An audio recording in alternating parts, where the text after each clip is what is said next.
Welcome to another St. Pete by Night production.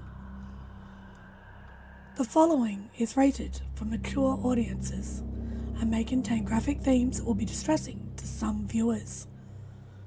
As always, we recommend you ensure the safety and well-being of yourself and those around you at all times. Viewer discretion is advised.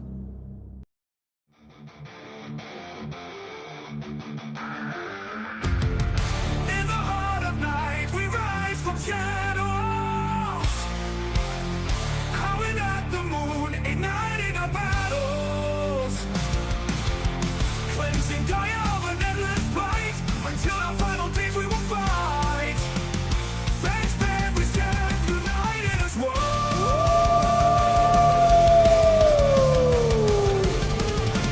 Evil spirits lurking with horror and dread.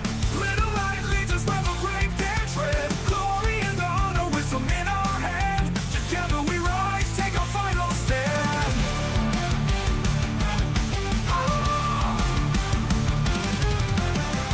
Everywhere we run, the wind is at our back.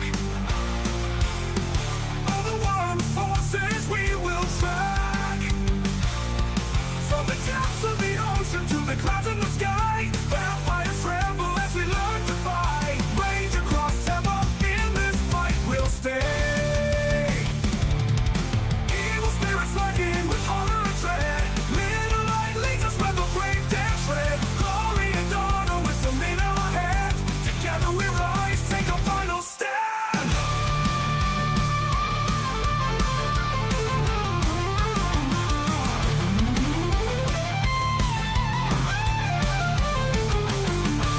Rage across Tampa, in this fight we'll stay. Everywhere with the pack, let the nightmare die. In battles of honor, we shall never hide. We shall never hide.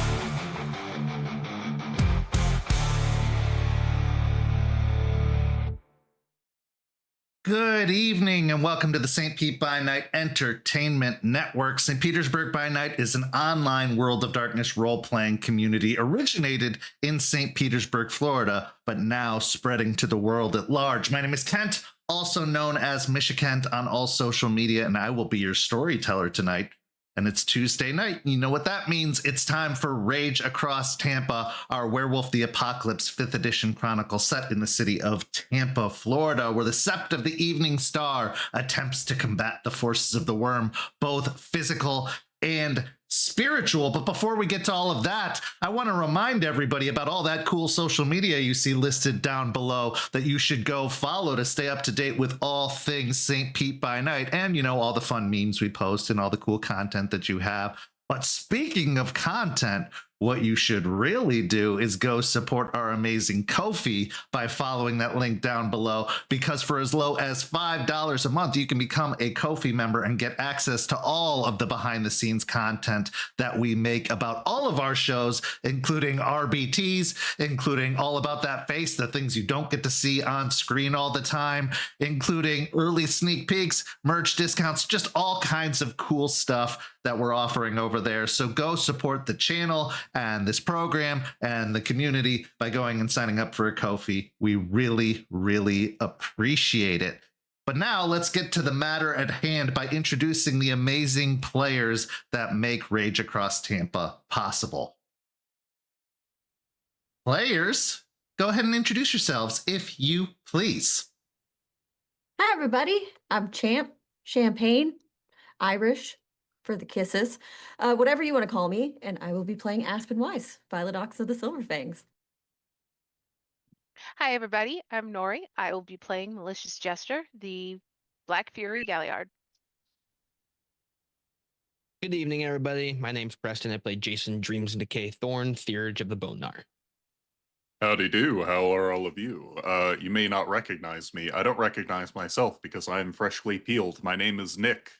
I am playing Izzie, aka Entwined Smiles with Claws, a Arun child of Gaia. And the only green I'm wearing today is the green of envy for the gorgeous faces that adorn this screen, making me realize how much I haven't taken care of myself for the past 42 years. Anyway, why don't we get everybody caught up as to where we are?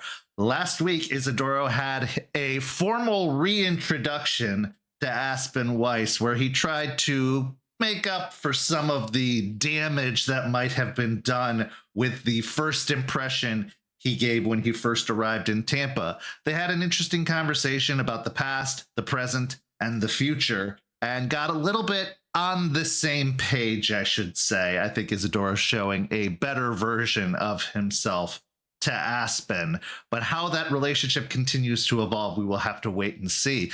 We then saw Jester and Charles have a conversation after Jester came home from work to find Charles continuing to be the more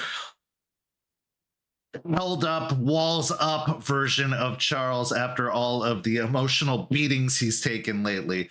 Unfortunately, this caused some frustration for Jester, and the conversation didn't exactly end well, as Jester ended up storming off with leaving Charles behind, who refused to buck or bend in the stance he's been taking as far as going back to a more walled off version to protect others and himself.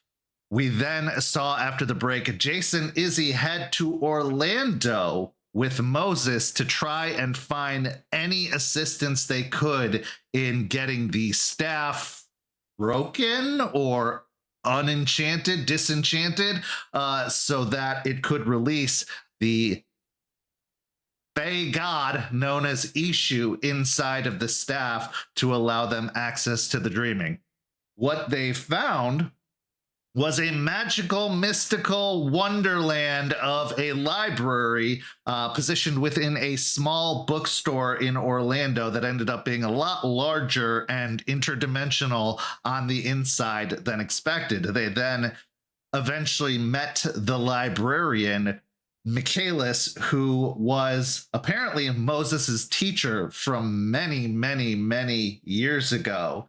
And Michaelis offered them a potential solution that could help deal with this staff issue.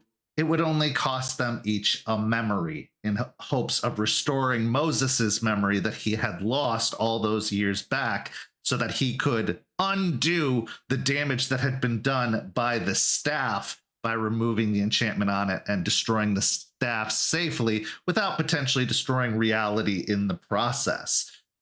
After that was done, they left with Moses to finish up their trip in Florida, which we will see, or in Orlando, which we'll see here momentarily. And then finally, in the last scene, Aspen went to meet with her mentor, Matthias Morningkill, to get a little bit of assistance, insight, to ask a favor.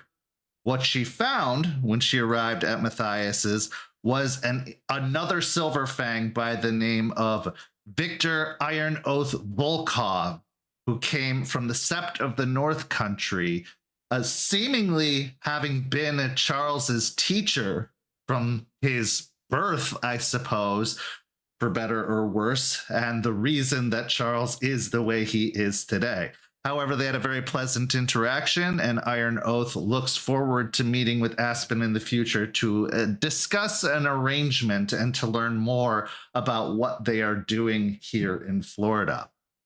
So, why don't we jump right in by heading back to the land of Mickey Mouse and catching up with our two guru in the after effects of the library. So, Jace and Izzie, having departed the bookstore, I should say that with air quotes, you've noticed a significant shift in demeanor of Moses ever since. As if he is, I wouldn't say distracted, but very introspective. He's not as outwardly expressive as he had been previously, especially when you first arrived in a city he didn't recognize and was very confused by all of the developments that had happened in the past 40 years. So, as we find ourselves, you are preparing to head back to Tampa. What would you like to do?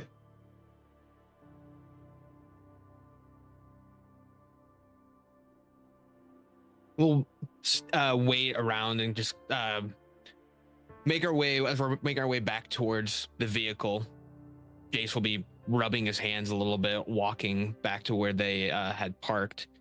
We'll look towards Izzie, then towards Moses. Is he like looking down at the ground? Is he looking up? He seems to be paying attention to the sidewalk directly in front of him more than anything else. His gaze is downcast, and you can see his eyes darting from side to side as if he's watching a memory in his own mind. And having had his memory restored, there's probably quite a few of them he's having to sift through in this moment. Drop his pace back a little bit and just slightly nudge him with his elbow. So, doing all right? I know it was probably a big rush of things that just hit you. I'm okay. There's a lot to process, a lot to understand. I remember being a student. I remember Michaelis. I remember being very eager to impress and to learn. I'm still deciphering all of it. It kind of just came in as a rush, a jumbled mess, so I'm trying to sort it out in my mind so I can figure out how best to help you. But there's something he said that worries me a little bit. Getting cut off from the weave.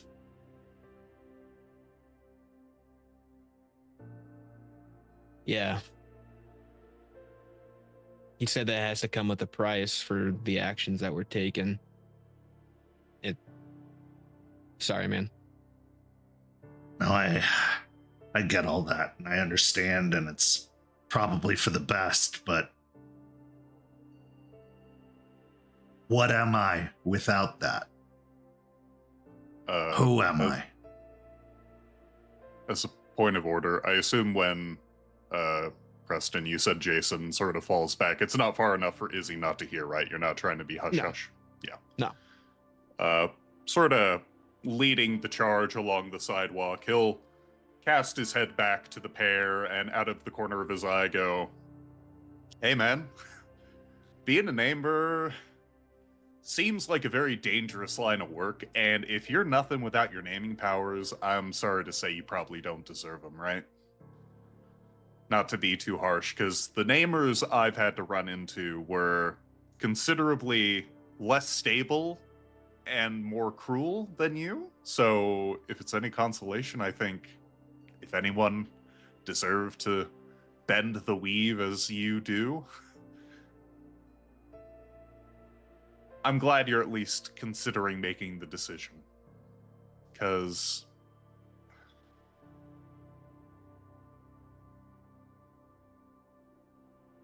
I get the feeling a lot of humans in your place would be looking to keep their connection, right? I spent a majority of the life that I remember dedicated to study and learning and harnessing these abilities. It would be like if you woke up tomorrow no longer what you are.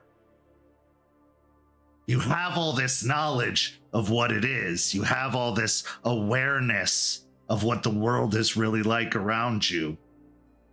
And you can't do anything about it anymore. You are just another piece of the puzzle, another pawn on the board, when before you were the player of the game.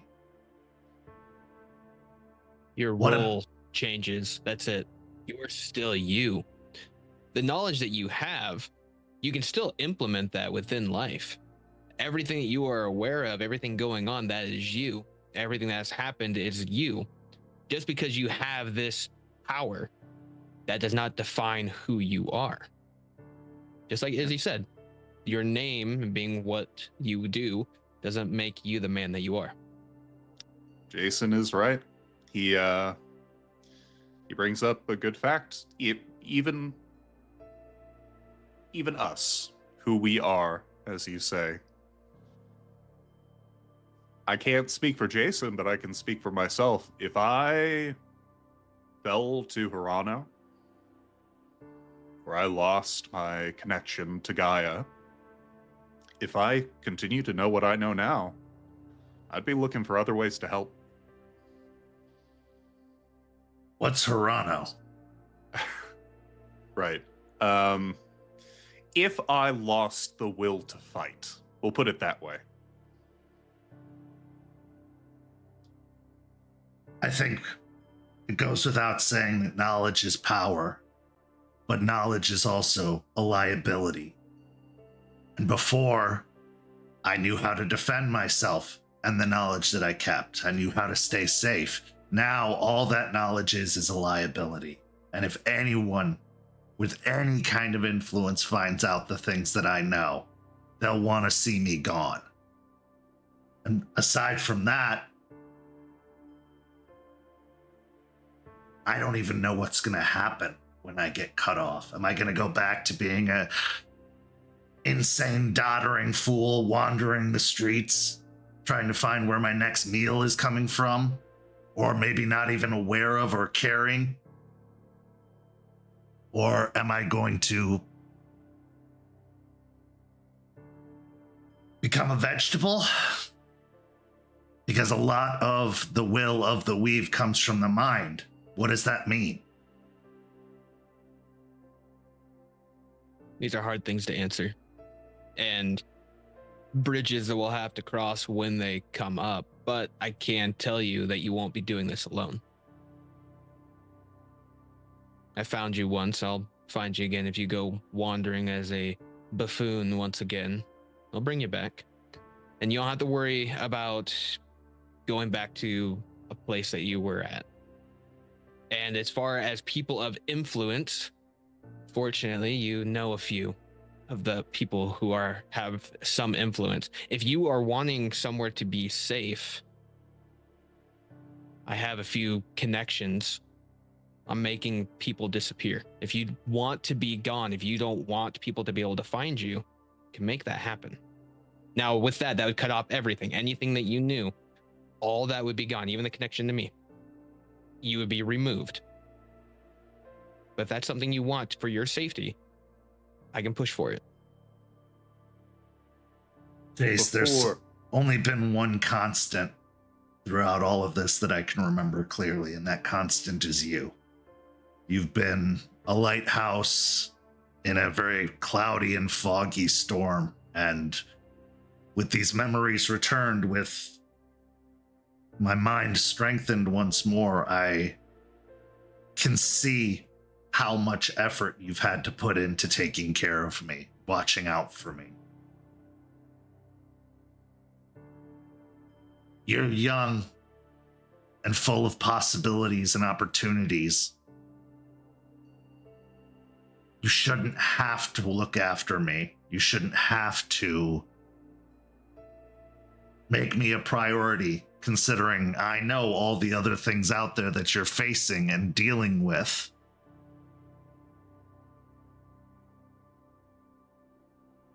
You're right. But as you said, you do know me, and I don't have liability. I get to pick who I get to put my time and effort into. And I have chosen you.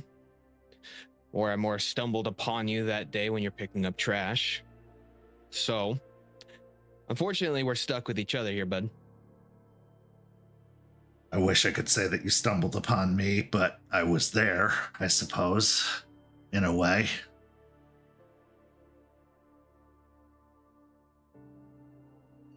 I don't know. I think there are more threats than you're even considering. And there are threats on my side of things that are especially perilous, and I'm not sure I want to bring that kind of danger upon you, especially once it gets out. look towards Izzie for a second. It's why we have guys like him for those big, scary, dangerous things. Not my forte. I handle others, but here's the thing, Jason. I'm gonna need you if we're gonna be taking on namers like I think he's referring to. There was we'll see. This event I remember learning about. It's coming back to me now, but I remember learning about it in the late 90s. There was a bit of a to-do in the Middle East. It was when the Red Star could be seen from the sky, and there was a group from my side of the fence known as the Technocracy. I have no doubt they probably are still out there, but imagine if strong harnessers of the weave put that power into technology. If they took control of nuclear weapons or satellites or, well, needless to say, they aren't exactly fond of practitioners like myself or like Michaelis. They believe that it is an outdated philosophy. It is an outdated method of harnessing the weave, and that we must conform and embrace the future.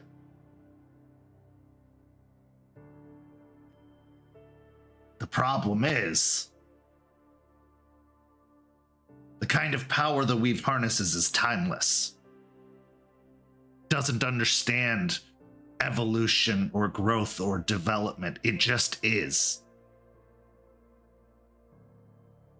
And I fear what they have done or intend to do with that kind of power. And if they brought that kind of power here, if they haven't already, what that would mean for you and what you're trying to do.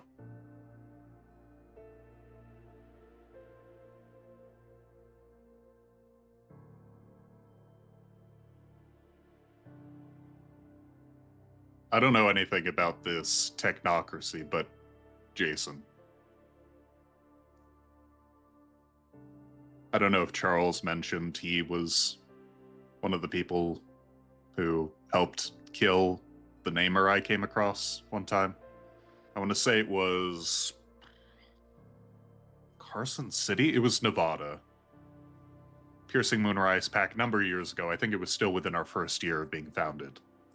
And one of the cairns out in the Sierra Nevadas was having issues with this, he instinctively holds back, but realizes that Moses is sort of already in the circle and goes,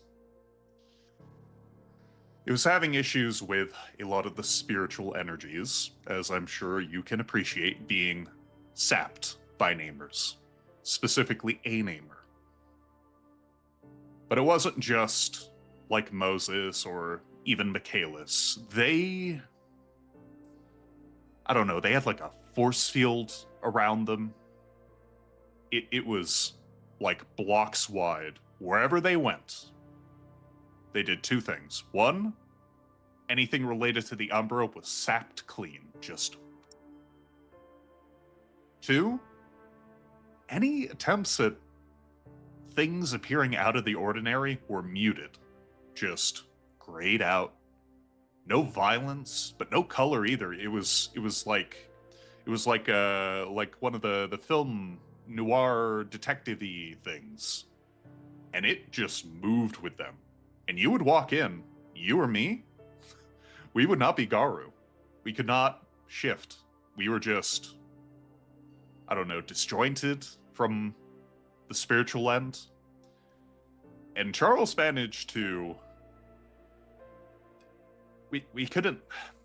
It was, and at this he's struggling to even create the words for the sort of power that a namer of that caliber had.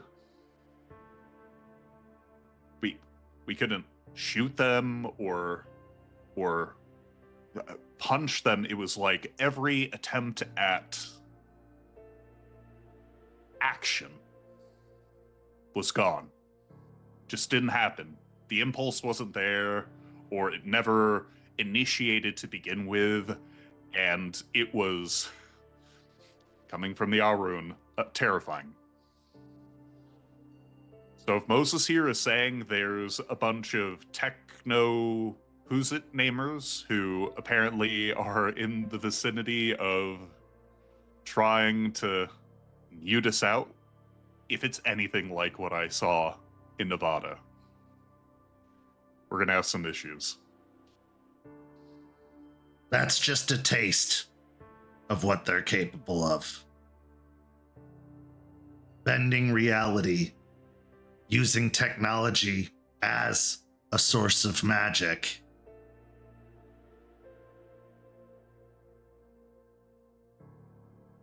I think we all know about the witch hunters, they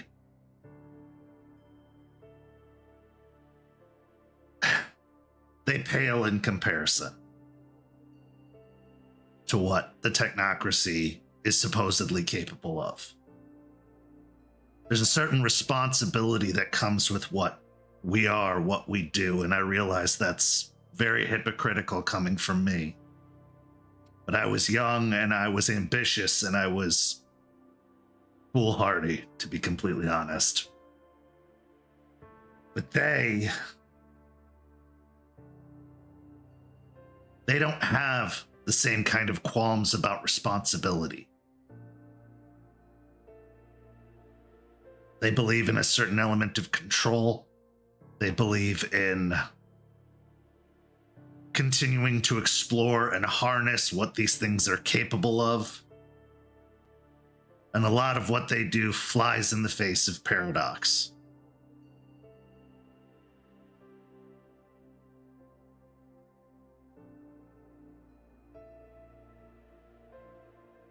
This is why I'm concerned. I wasn't anyone necessarily noteworthy in their eyes. But if they learn anything about what I've done, if they can catch wind of what this rite was capable of, they will take me and they will want to learn it. Because the ability to trap and harness a powerful being such as Ishu just on a whim opens a wide door of possibilities for them.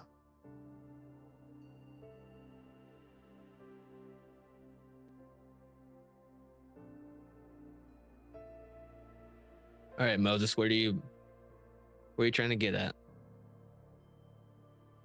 I'm just trying to be realistic. I don't know what's coming, and that bothers me. It's fair. I also don't like being in the unknown. Now, with this additional knowledge that we've acquired, do additional digging into these guys. But you sure? No. For whatever you think you're going to find out about them, they are going to find out more about you. That is not a box you want to open. I know that you have abilities I am just barely scratching the surface of understanding. But whatever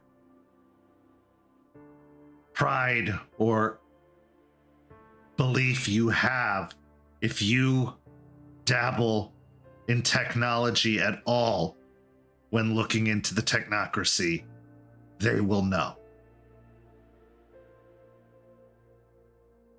and I don't know how you'd find them otherwise. And that's probably on purpose.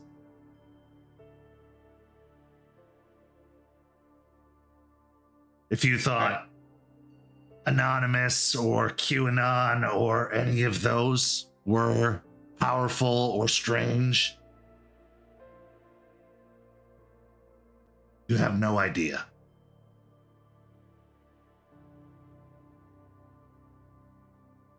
I'll leave the box untouched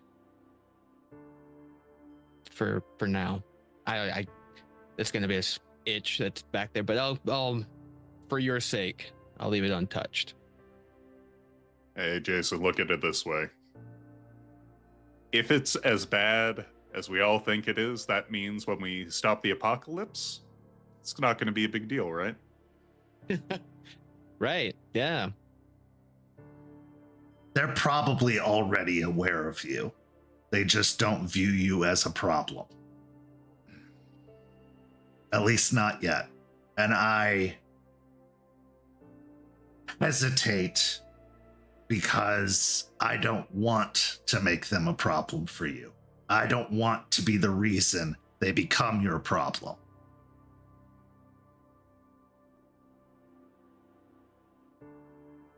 You've done so much for me in times when I was lost and confused and, well, suffering the repercussions of my own actions. You gave me kindness, and I don't know if there's a lot I can do to repay this kindness. I obviously feel obligated to unmake the staff, but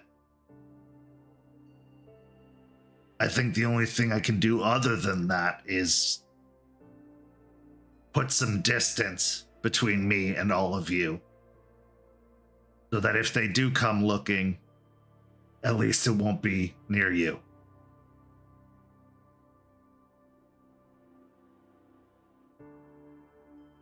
Izzie will look to Jason, and for the first time since exiting the antique store bookshop, give a very serious look, the smile along the edges of his face cracking a bit as he has a notable focus, as if to ask Jason, I want to find something out. Do you give me permission to? For a moment, he'll meet his gaze and then give him a slight head nod. The smile returns with a bit more flush as he goes, all right, Moses. We've had a bit of a walk. You seem to have recalled some things. So my question to you, on behalf of, well, I can't say on behalf of Jason, but on behalf of my concern for Jason, I ask you, why did you pursue all this naming magic stuff to begin with? And two,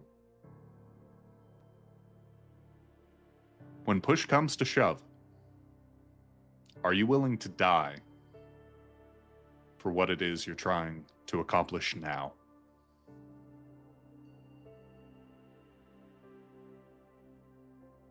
Well, to the first question, I wanted to better understand what was happening. Much like I'm sure it is for you, a certain pivotal event happens that causes awareness. And it was like the opening of Pandora's box. I was always a studious kid, good in school, great grades, very academic focused. I was probably going to end up being a teacher or a professor or maybe an engineer of some kind. But when you see just how much bigger the world truly is, you want to learn everything you can. One, to protect, another to explore, And I'm not going to deny the temptation of exploitation was there, as I'm sure it has been for you. When you become more powerful, more in touch with certain abilities, but again, I was young, was ambitious. I was not looking for power for myself, but a better understanding of what really was out there, because you get glimpses, you receive knowledge passed down, but it's always partial. And one of the unexplored reaches was what they call the dreaming. And I was looking for someone to guide me through learning about it, guide us through learning about it.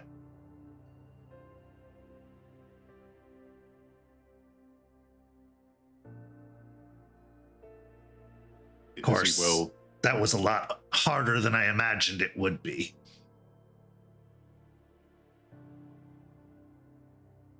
Izzie will look to Jason with a somewhat apologetic stare of like, apologies, if that came on too harshly, but with a nod of like, I hope that helps better illuminate who Moses was and I guess is now in this moment.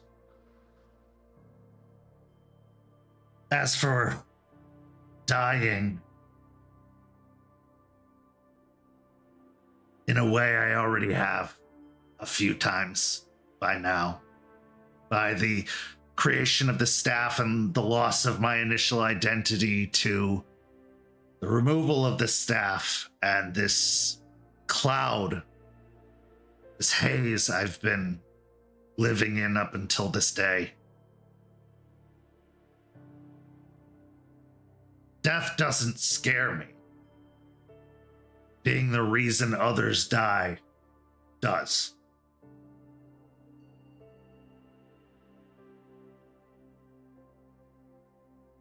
I think that resonates pretty well with us. Yep.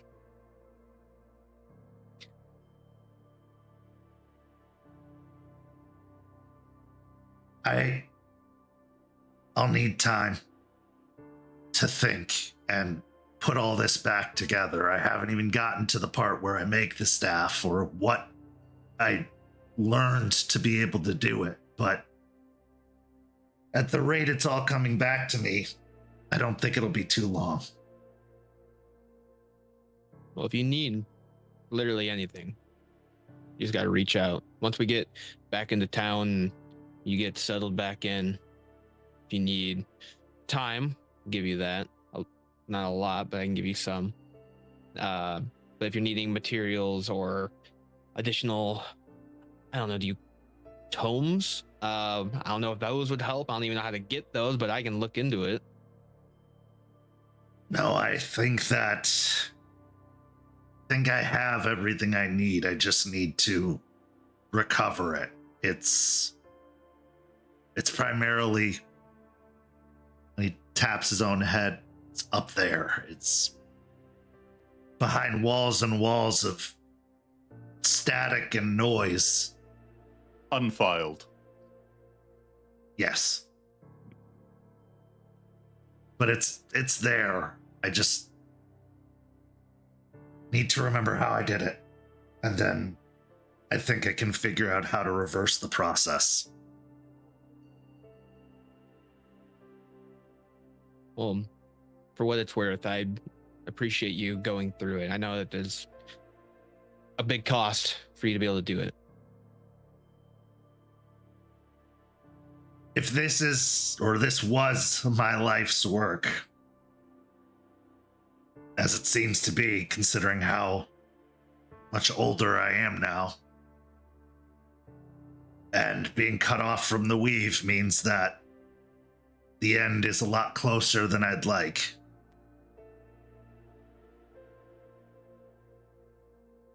I should see it all the way through.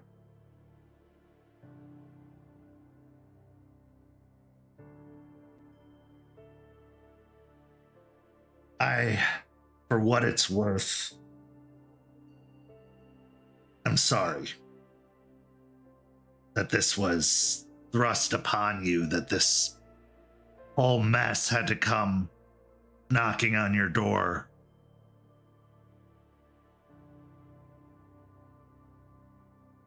I can't say I wouldn't have done anything differently, even if I did know what was going to happen. Because again, ambitious, young, foolish. But I am sorry. You don't need to apologize. I've had some time with the guide, and there's a lot of paths that are laid before each person. And the way he explains it is he's seen the path walked multiple times. But this path itself, this one's different. Like, it was everything that has led up to this is going according to how the path is to be. So you don't need to apologize. And I'm happy that you did, because if you didn't do any of that, I wouldn't have been able to meet you. And if I didn't meet you, then I wouldn't be able to have all these other fun adventures about how I came to Orlando and I talked to the actual city, Orlando, and then got thrown into an ever extending library that I now have conditioning, and he'll reach out and grab the shoulder. Izzie, this guy that now I have to go and do runs with, which is super thrilled about. Honestly, that's the greatest punishment for Jason right now.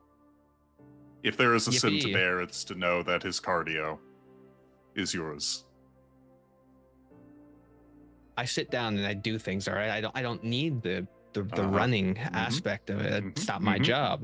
Until you need to chase your best friend through a library, at which point... Okay, well, yeah, but if he would have slowed down, that would have been helpful too. Oh, okay. Next time we're chasing someone, hey, Jason needs 5. Can we take a pause, please? I don't think that's too much to ask. Oh. At this point, Moses stops and grabs your arm, Jace, and turns you to face him, placing his hands upon your shoulders. I appreciate the sentiment, but we didn't meet. Maybe you met this body, but we're just meeting now. You're just meeting who I truly am now. And whatever you think I have been to you, and I hope it's always been good, it was always influenced by something else. And I'm glad to be meeting you clear-headed now. Well, for the most part, still a lot happening up there, but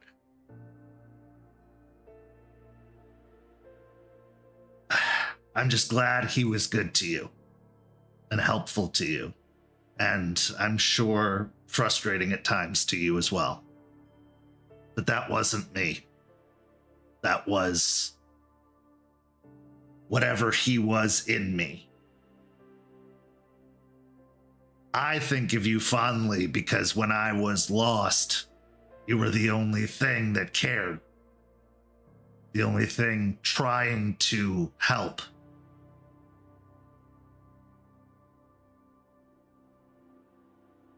But this is, for all intents and purposes, this is really our first conversation with me as a whole person. Well, he'll take his hands off his shoulders. He'll stretch his hand out. Hi, I'm Jason Thorne. I'm from Columbus, Ohio, and you are my nearest and dearest, closest friend that I met in Tampa. We're now meeting in Orlando. It's nice to meet you. He chuckles and reaches out and shakes your hand. It's nice to meet you too. And I hope no matter what happens, you can still have that same feeling and appreciation after after whatever happens with this staff. I'm sure. And I do think parts of you came out because the sandwich order: pastrami, ham, salami, 3.5 onions. God forbid someone put 4.5 rings on there, or even 4. Lettuce, tomato, and no mayo, but honey mustard. One day I'll have to teach you about the importance of numbers in the grand scheme of it all. I'm sure 3.5 really is.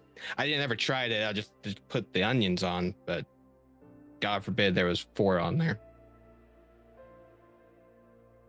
The distance between 3 and 4 is infinitesimal when you know what you're looking at.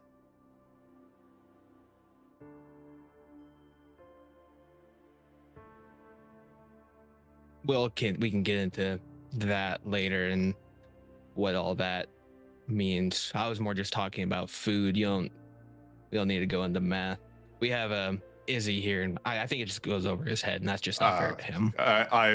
You're right, Jason. I just don't know anything. Anything Jason asks further as a question is really just me. He's being very considerate of me and my needs. Correct. Of course. You don't mind, I think I'm going to be quiet for a little bit while I'm still sourcing these pieces and putting them together, but I do want you to know I'm glad you did this. For whatever, again, that's worth. I'm grateful, so thank you for bringing me here. Thank you for making me whole again. Thank you for allowing me this opportunity to fix my mistake. And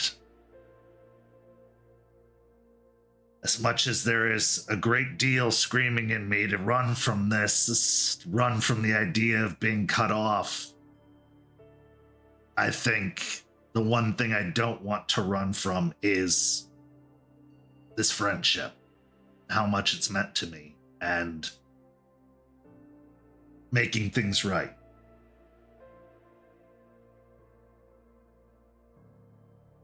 Well, you're welcome.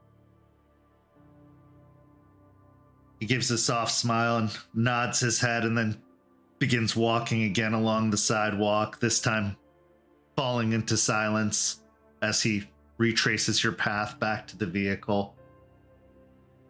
Climbs into the back seat of the car, leaving the two of you outside, giving you a moment to talk before you get back on the road again. How you doing? That was a lot. Yeah. It was definitely both what I expected and also nothing what I expected. Obviously, you heard my previous name or experience, so that was more pleasant? I don't know if that's the right word. Less threatening. Yeah, I'm glad things didn't get tooth and claw. Yeah. I think we got a reasonable outcome out of this. I do have my concerns as far as the technocracy bit that he's brought up. When they pop their head, we'll be ready as Garu always are. Yeah. Do want to say thanks though for coming out here and doing this. Well, I don't know what to do with this thanks. Should I cash it in, perhaps, for you paying for the extended parking ticket, or? I don't know how much money you think I have, but More than sure. Yes, I will take care of the gas, the rental vehicle, the parking ticket, the food. Yeah, sure. I got it. And I will be your ever patient, ever cautious chauffeur. I have to assume getting out of Orlando is much easier than getting into it, right? I don't know. I think a lot of people are trying to get out just as bad as they're trying to get in. So, well, we'll see what happens. Yeah, fucking smart ass. Kind of like punch him in the shoulder a little bit before making his way over to the passenger seat. Oh boy. Careful, I'm gonna return that punch a bit harder. I'll shoot you. Not the first time. The ride back to Tampa is a lot of quiet contemplation and remembering, whether it's reliving the last few hours or whether it's reliving a lifetime long forgotten about or stolen from. But as you drive, what are you thinking and feeling about everything you've learned, this whole experience, encountering mages for the first time truly, hearing that the threats are so much more complicated and vast than they've ever been before? What you thought of as intangible, like things like Fae and Balor and the influence they have, now extends to techno wizards and reality bending and shaping. Jace, we'll start with you and then we'll go to Izzie. While sitting there, he's quiet as trying to navigate out of the city.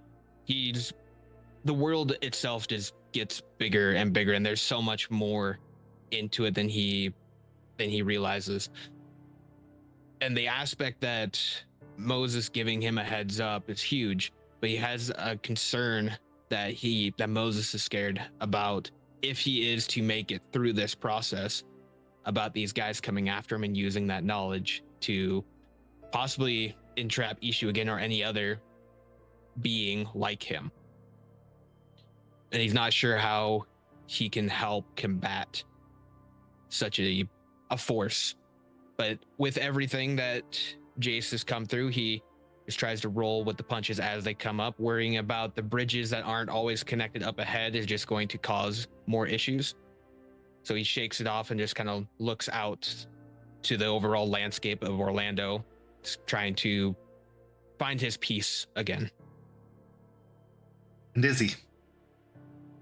As Izzie slides into the driver's seat and everyone else gets comfortable in the car, he'll pull his way out of the parking lot and maybe set the directions on Jason's phone or what have you as he begins merging on to a local freeway on-ramp. And as the road and traffic no doubt begin to form in front of him, the default expression of mirth on Izzie's face does little to hide the constant processing going on behind his eyes.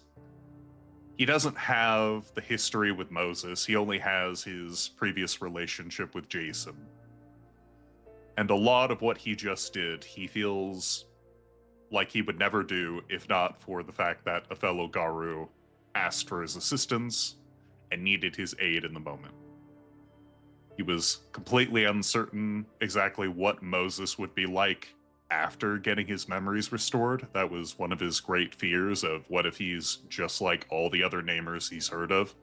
Ambitious, callous, unhinged.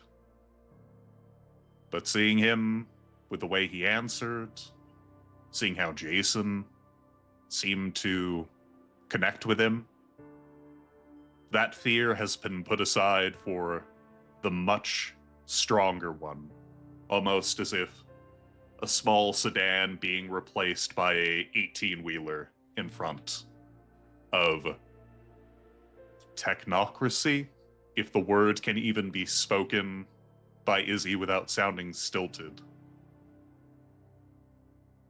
And his own experience with that namer as part of the Piercing Moonrise Pack. He doesn't know if they're the same, or even if they're just half related. But if they're even a fraction of as powerful, there is no way in hell in Izzie's mind that they were going to win. But he is an Arun, and just because there's no path to victory doesn't mean you're going to need to claw one out. As you're driving, getting on I-4, the Mad Max freeway of Florida, an interesting thought comes to you, or you recognize something very peculiar. It's the clock on the dashboard. And what's most peculiar about this, you were only in that building for about 60 seconds. In all the running and conversation, in the in and out, time was very strange. And now this isn't too unusual for you. You've been in the Umbra and you know time works differently there. But something about how this happened is a little bit unnerving, a little bit off-putting, because you weren't in the Umbra, at least as far as you know. These wizards, mages, namers, whatever you want to call them, they have a control and a grasp over things that aren't meant to be grasped or controlled. It's almost unnatural in the way that they can affect seemingly anything. You think of the Umbra as natural, as real, as grounded in Gaia, as a part of it all, as a reflection of this world. What do they view it as? Do they view it as clay to be shaped and molded? Do they view it as something broken, meant to be fixed?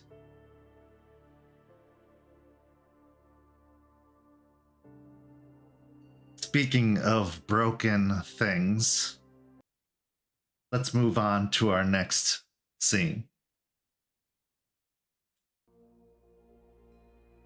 Aspen and Jester. We find ourselves at Aspen and Artie's apartment, townhouse, whatever you want to call it, in their new neighborhood. Everything has finally been unpacked. Everything has found its place. There is much more space to be had in this apartment instead of the almost studio-esque apartment Artie had originally lived in. All that work as a lawyer has definitely paid off and allowed for certain comforts and a better lifestyle, needless to say. But even with that extra space, even with the opportunity for Artie to have an office if he wanted to put all his computer stuff in a different room, some things are a little bit harder to change than others. And so the sprawling desk with the monitors and the paperwork is all almost exactly where it was in the first place, in the living room. The extra room still has no use. Maybe it'll be a guest room at some point, but he was pretty much unwilling to change that part. It was so uncomfortable and unnerving to think of being cut off from the front door and from the living area of the home, that Aspen, you did make a compromise and allow him to set up his entire array. Thankfully, the living room's big enough that it doesn't take up a majority of the space anymore. There are certain pillars in time, certain checkpoints in your existence since you've arrived in Tampa. And one of those checkpoints has become girl time. A time when Aspen and Jester check in, plan, vent.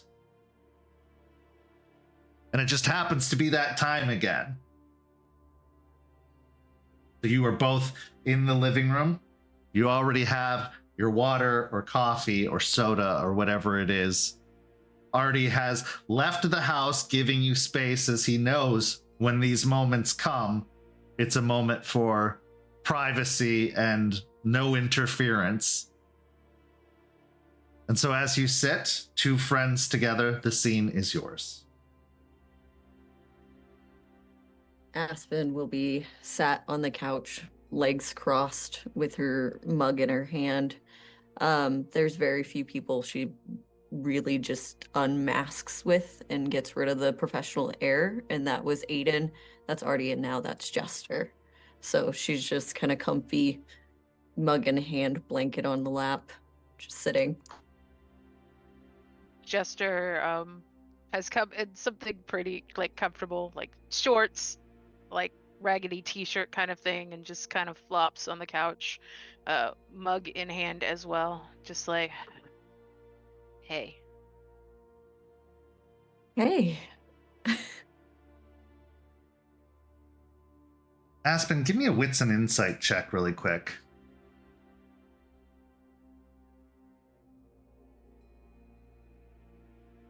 Is this about Jester? Yes. Could I do intelligence and insight? Yes.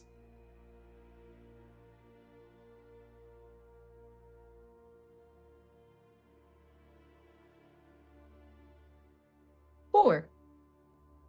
You have seen Jester in a lot of situations, carrying a lot of different burdens throughout your time of knowing each other. There was her friends being imprisoned early on in your relationship.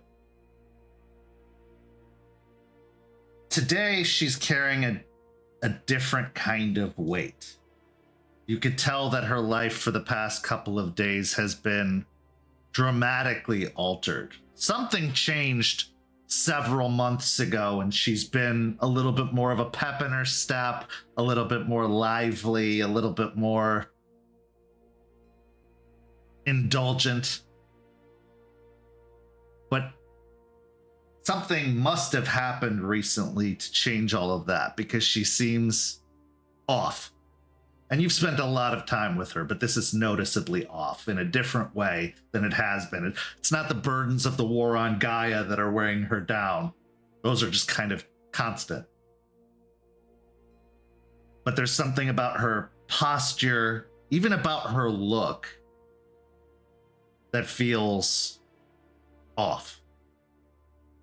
Aspen, with the hay that Jester gives her, watching the smile fall much quicker than usual, will lean forward, share the blanket. What's wrong? Before we get to that, Jester, I'd like you to also roll an insight check. Because what can be escaped in words can't necessarily be escaped in body language.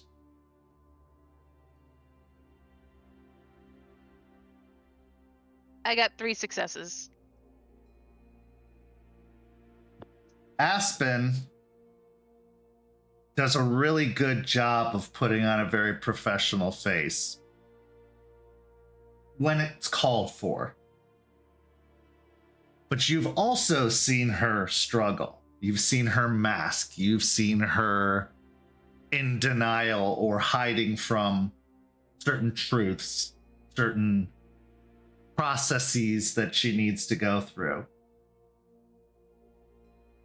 Rather than this being drastically different, this is annoyingly familiar.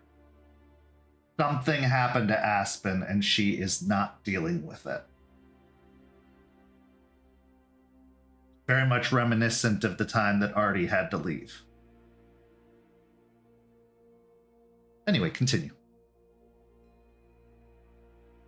I'll slide under the blanket. You tell if I tell? That easy to tell? I know you. Damn it.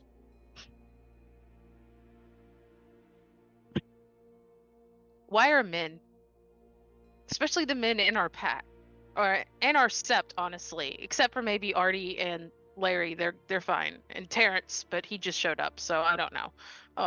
But the rest of them, why? I ask myself that at least once a day, interacting with them. And now we have a new one. So, thought I'd get a little bit of a reprieve at some point, but nope, they're all... Is it just like you give men more rage and they become more problematic. And unwilling to talk about what's bothering them, or so you've noticed the thing between Jace and Charles, right? Like, Something's been off. Jace is upset at Charles for what happened. He feels that since Charles claimed that he'd never frenzied before and was always in control, he would continue to be that way. That's dumb. Charles went and apologized to him, but it wasn't enough. I don't know the full thing of that conversation. And now Charles thinks he should pull away from the Sept because he just upsets people with everything going on between Jace and Izzie, and he's not good for the Sept anymore. Why is that a problem now? He's always upset people. Because he was getting close to Jace. And he doesn't understand that sometimes people have other things they have to work through before, like, you can. He's hurt. He's hurt and he's scared. So Jace is upset because he thought something that Charles said could be held as like a promise when that's not the way we work and could never be promised by any guru ever. And Charles is upset because his closest friend, I guess now, is upset with him and he now wants to pull away from everyone. Yeah. And with Izzie coming back, I think there's a lot of things he realizes he hurt Izzie pretty deeply and thinks that he can't be close to anybody and shouldn't, or most people. He says the things between us wouldn't change, but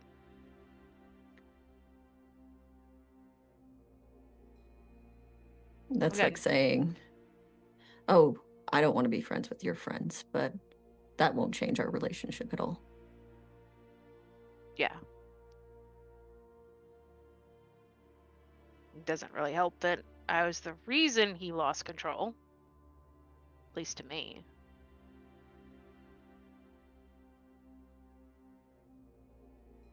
I think Charles has an issue with connecting the logic part of himself with the heart part of himself.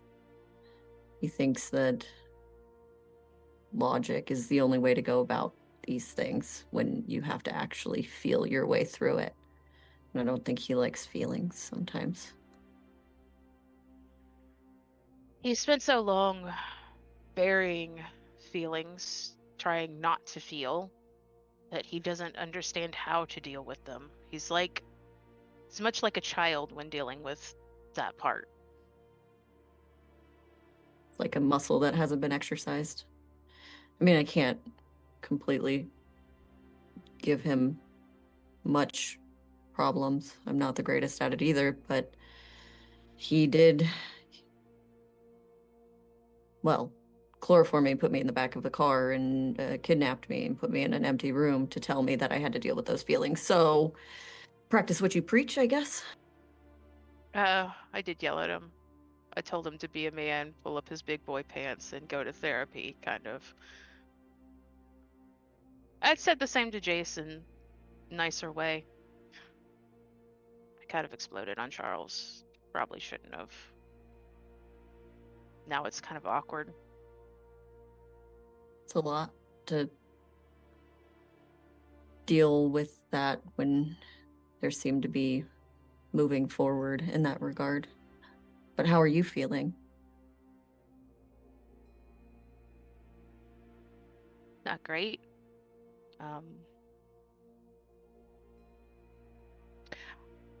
I'm not coping well with what happened to me.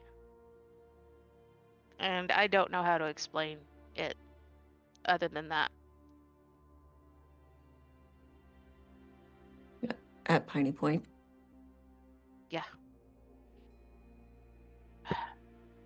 I'll sigh and pull out my phone and open a folder with a bunch of videos. There's about, and hand it over to you. There's like 10 to 15 like short videos. They don't last long, more than like maybe 1 to 2 minutes. And they're all of trying to get through the story of Piney Point. And she'll stumble, and then the last few you could see like she is going into panic attacks before she turns the camera off.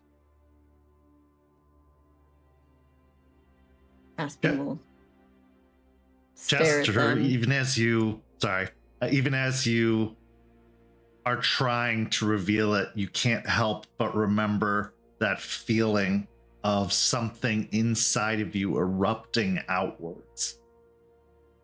Little sharp stabs of pain as these stalks and roots and flowers just pop through all the muscle and flesh and skin that houses the bones that make up our structure. They would just effortlessly find their way out and grow. And you remember the choking, the burning in your throat, the helplessness. Very rarely in Jester's life has she been helpless, except when she was young. But this is a different kind of helplessness. This isn't about abuse or neglect. This is about something else, something much more unnatural, unusual, uncontrollable. Sorry, Aspen, go ahead. Aspen will just watch all of the videos. When she gets to the last one, she'll kind of stare at it, trying to figure out what to say, but just looks up. During that, Jester will have kind of curled up tighter in the blanket and kind of has her forehead pressed against her knees. And is just breathing slowly in and out. Aspen will pet Jester's hair. It was really scary. Yeah, it was terrifying. I could say that. I could say it was painful, but I can't. When I start to think or remember, I just freeze up. Why?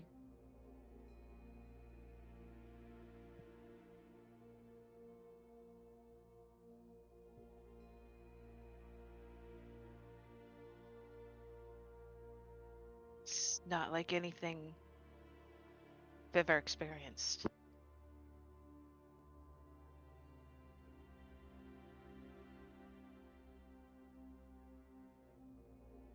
I'd like to say something like that is unlikely to happen again.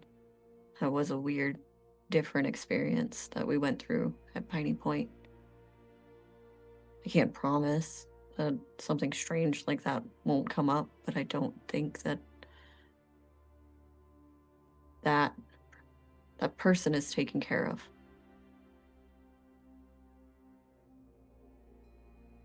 I know, and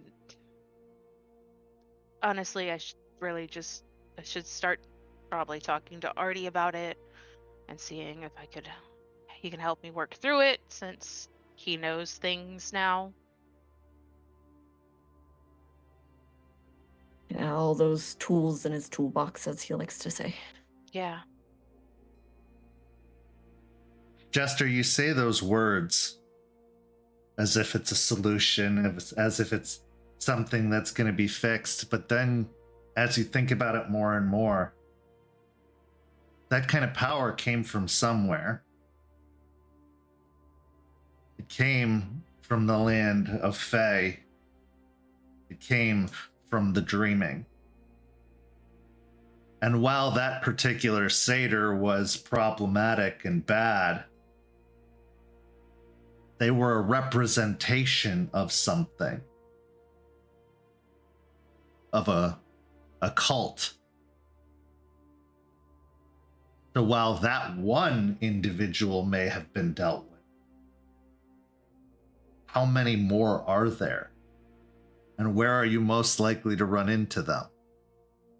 With a certain upcoming trip on the horizon that Jace and Izzie are currently taking further steps in accomplishing.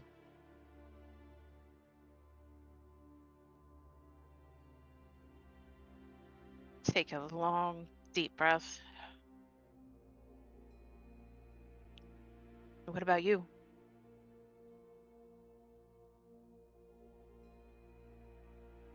We're not past that. Can't just say, I don't feel great about this. How are you? That we talk I thought about this was things. venting. I don't know how to talk about it more. I don't know how to explain it. I don't.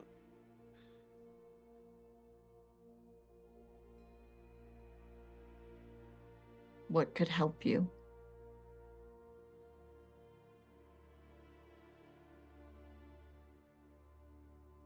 I don't know. There's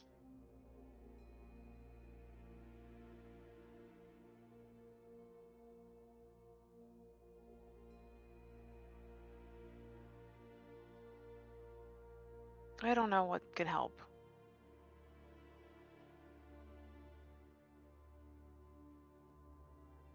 Well, if you'd like, we can figure it out together.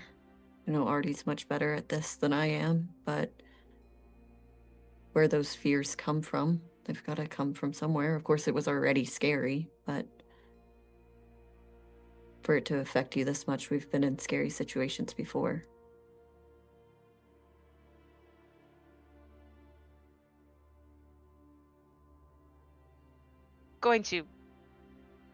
I'll take several moments, still breathing, but like trying to put something together that I could explain it.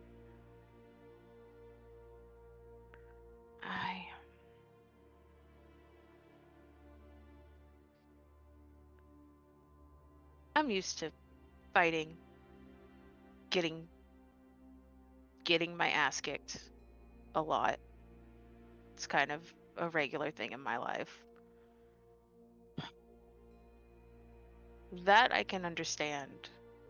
But this, I couldn't do anything.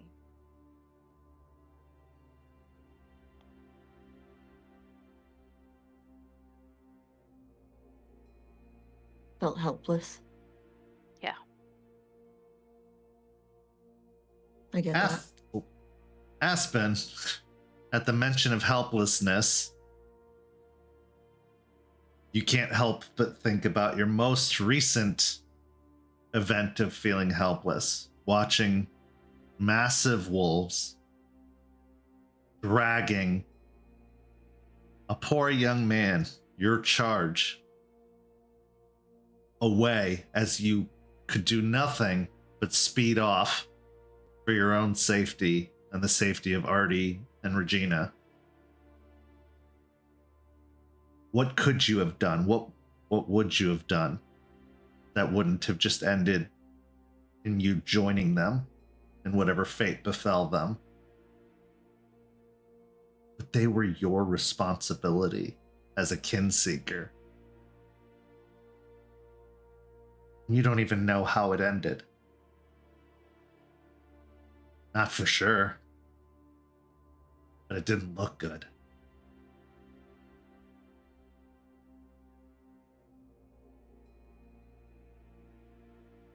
I get it.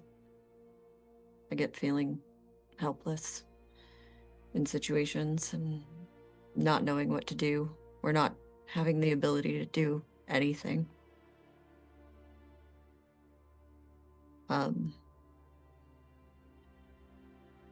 Did I tell you that there was,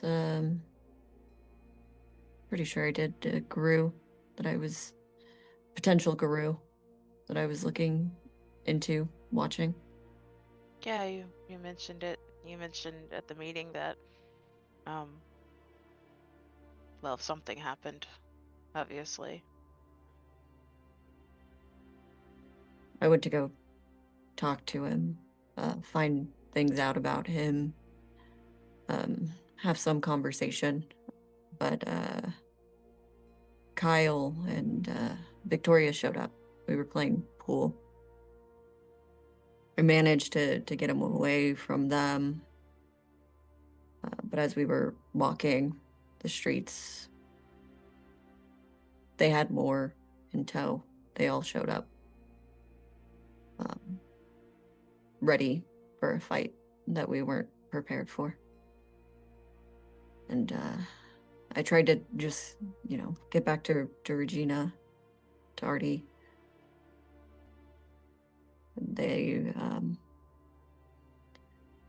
They took him and they,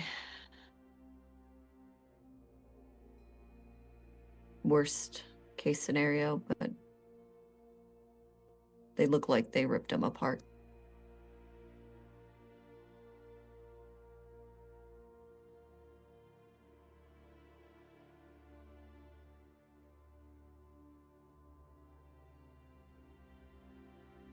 I'll just lean over and hug Aspen.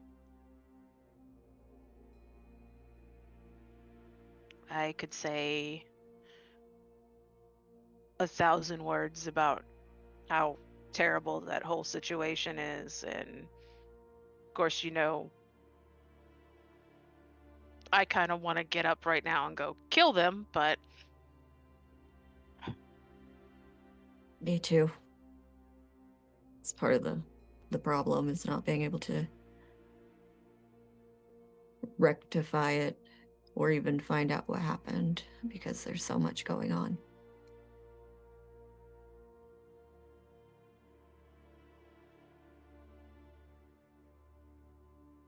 I'm sorry. That seems like a really difficult thing. I'm sorry too. Yours isn't any easier. Yeah. It sucks feeling helpless. Eliza tries to tell me a lot of, you can't save everyone. But when you're in the moment of staring it down and realizing you can't, it's when the emotions overcome the logic. It's kind of like, yeah, of course we can't save everyone, but if we're put in the position to do so, why not? Right. And then when we literally can't, it just fucking sucks. Yeah.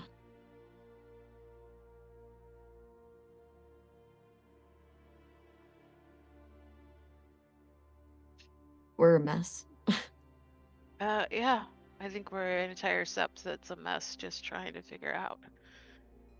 Maybe all of Garu are a mess, considering what everybody goes through. That's true. But at least we talk about it. She'll look over with like a half smirk. Yes, at least we talk about it. Now.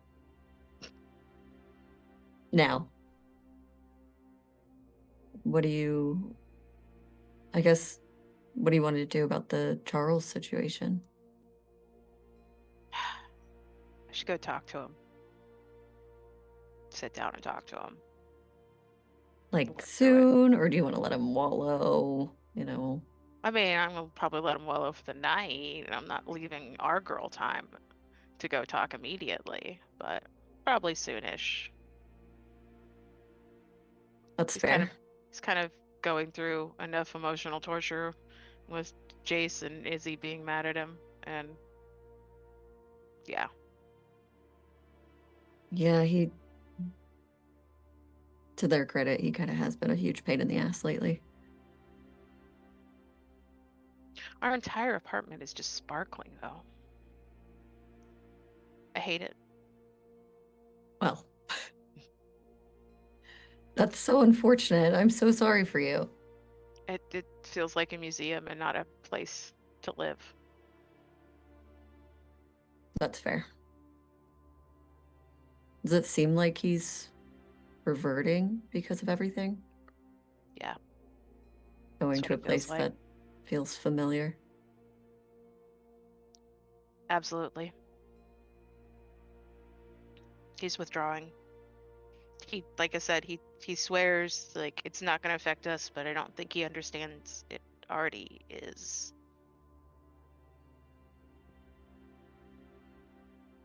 Yeah. I think we can give him more credit. He'll get his shit together, I think. I think so. I have faith in him. Also, speaking of men being so irritating, I went to go see Matthias the other Uh-huh. day. He was being so weird. Really? Yeah, usually I walk in there and, I usually ask for something, let's be real.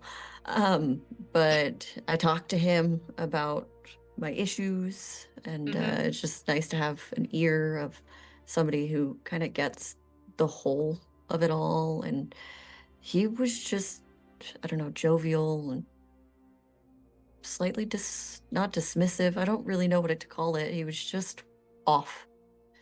It was strange. It's weird. Do you know if he's dealing with anything or like what he's been working on? Like anything really stressful to him or?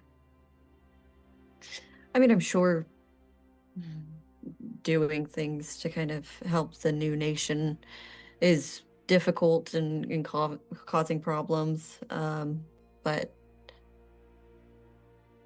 I don't know. It just seems much more weird than he usually is. And I'm trying not to pry too much because it doesn't seem like he wants to talk. But I'm hoping, because I asked him to be around the cairn more, maybe being around the group more, he'll open up, or at least try to. That'd be good. Yeah, I mean, we could use a few older, wiser Garu around a little more and as we're feeling these things out. It's a great change. We've had the Hellhounds around for so long. Right? Having some older perspective would be good. And Aspen pauses just for a moment, like coming to a realization, talking about Matthias and elders and older guru, and just pauses and looks down. What's wrong?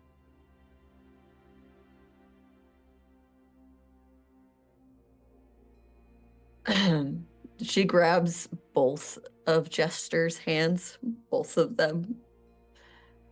You have to promise you're not going to freak out. Okay. You promise? I promise I will try not to freak out. I will hold every bit of self-control I have not to freak out. Okay. I'll take it.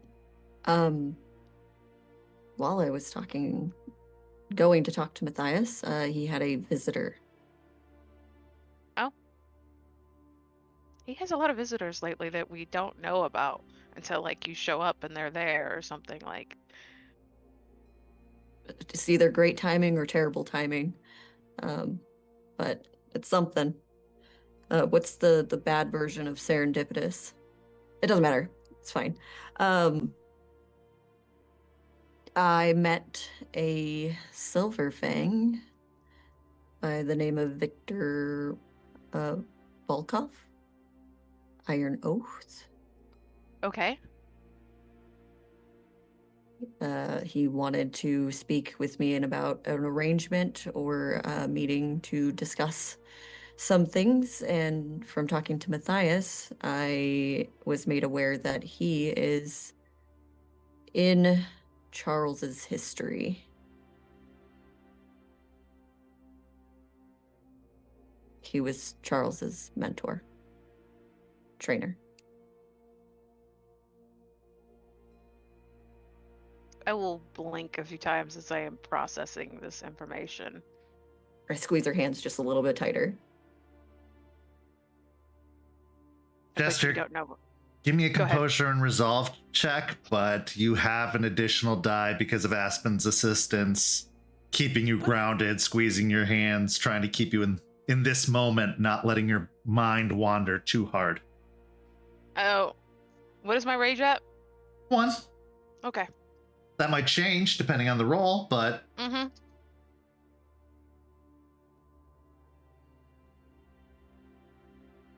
I'm gonna spend a willpower.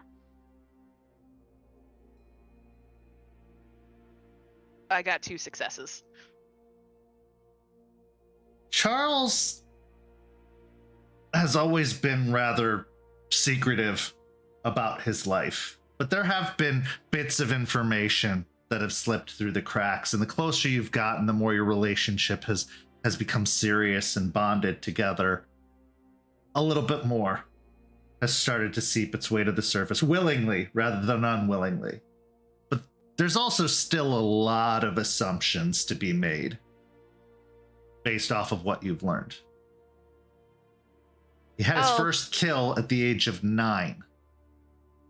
He was taught how to fight from the day he learned how to walk.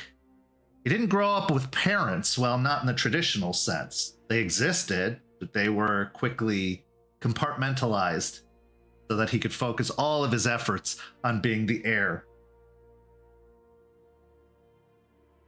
He was beaten a lot. But it made him stronger. It made him tougher physically. But it also explains a lot of what happened to him emotionally and that childlike state he seems to be in when it comes to emotions, having never had the process of forming adult emotions. As she mentions that he was Charles's teacher, all of the responsibility for that, which was once cast upon King Albrecht and the entire Silverfang tribe and the whole sept of the North Country, becomes almost like a pinpoint focus. It takes a village to raise an individual, but an important person in that village is often the teacher, the mentor, the one who helps shape you into what you are. Now that person has a name. And worse than that, that person's in town. You will gain a rage. You will not lose control.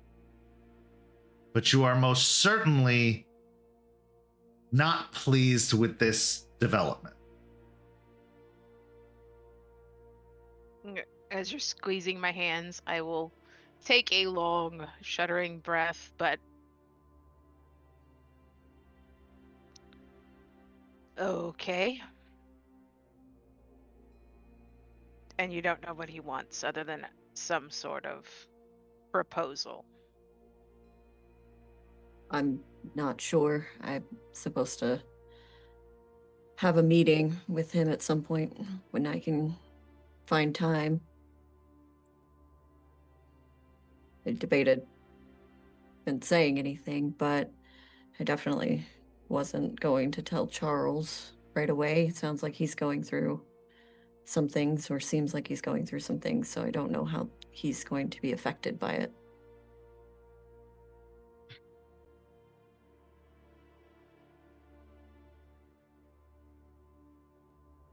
Mm-hmm. Oh.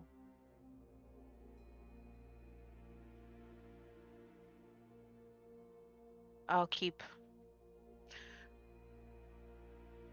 a check on how he's feeling and things, and then see if I can find a right time to tell him that it doesn't just be one thing on top of everything else. Right. And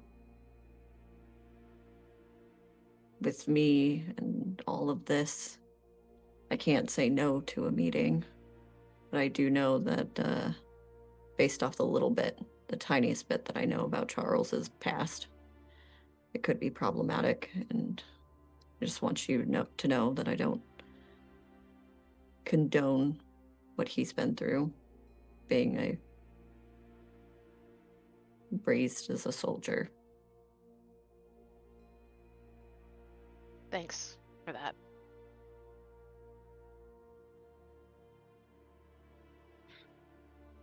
Really is just one thing on top of another. Yeah. Yep. Kind of had a few weeks, didn't we? Oh, it was so nice. I mean, aside from, of course, the Hellhounds. I think they'll just perpetually be a pain in the butt, but they do good as well. Yeah. They're our mess. True. So, what do you say we divide and conquer with these boys? Yeah. Sounds good. I No, don't this- know. I think we'll probably have to team up on Izzie. He's new and we don't know him that well yet, but True.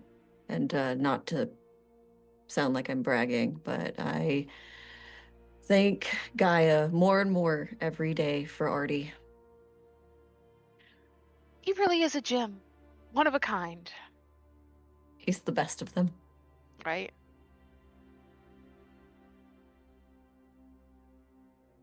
You enjoy each other's company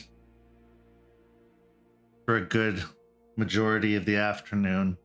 Just being. Conversation drifts to other things like Aspen's work in the law firm. Jester maybe talking more about the Howlers and the biker gang and how all that's going. Just being as normal can be. Does it mean that the issues you have been addressed? Far from it. But at least they've been said. And that's an improvement compared to past times. Such things would normally be buried deep, deep down. But as you've grown into being Guru more and more, you've learned that burial, that's what causes Hoglosk. That's what causes Hirano. It's not any kind of supernatural or external force that makes that happen. It's carrying the weight of trying to protect a slowly dying world, the weight of having to constantly face challenges that no one else could possibly comprehend, and even those that they can't.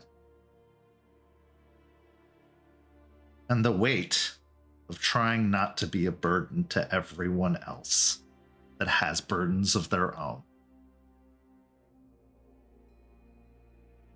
The power of saying it, putting it out there, expressing it, not burying it down.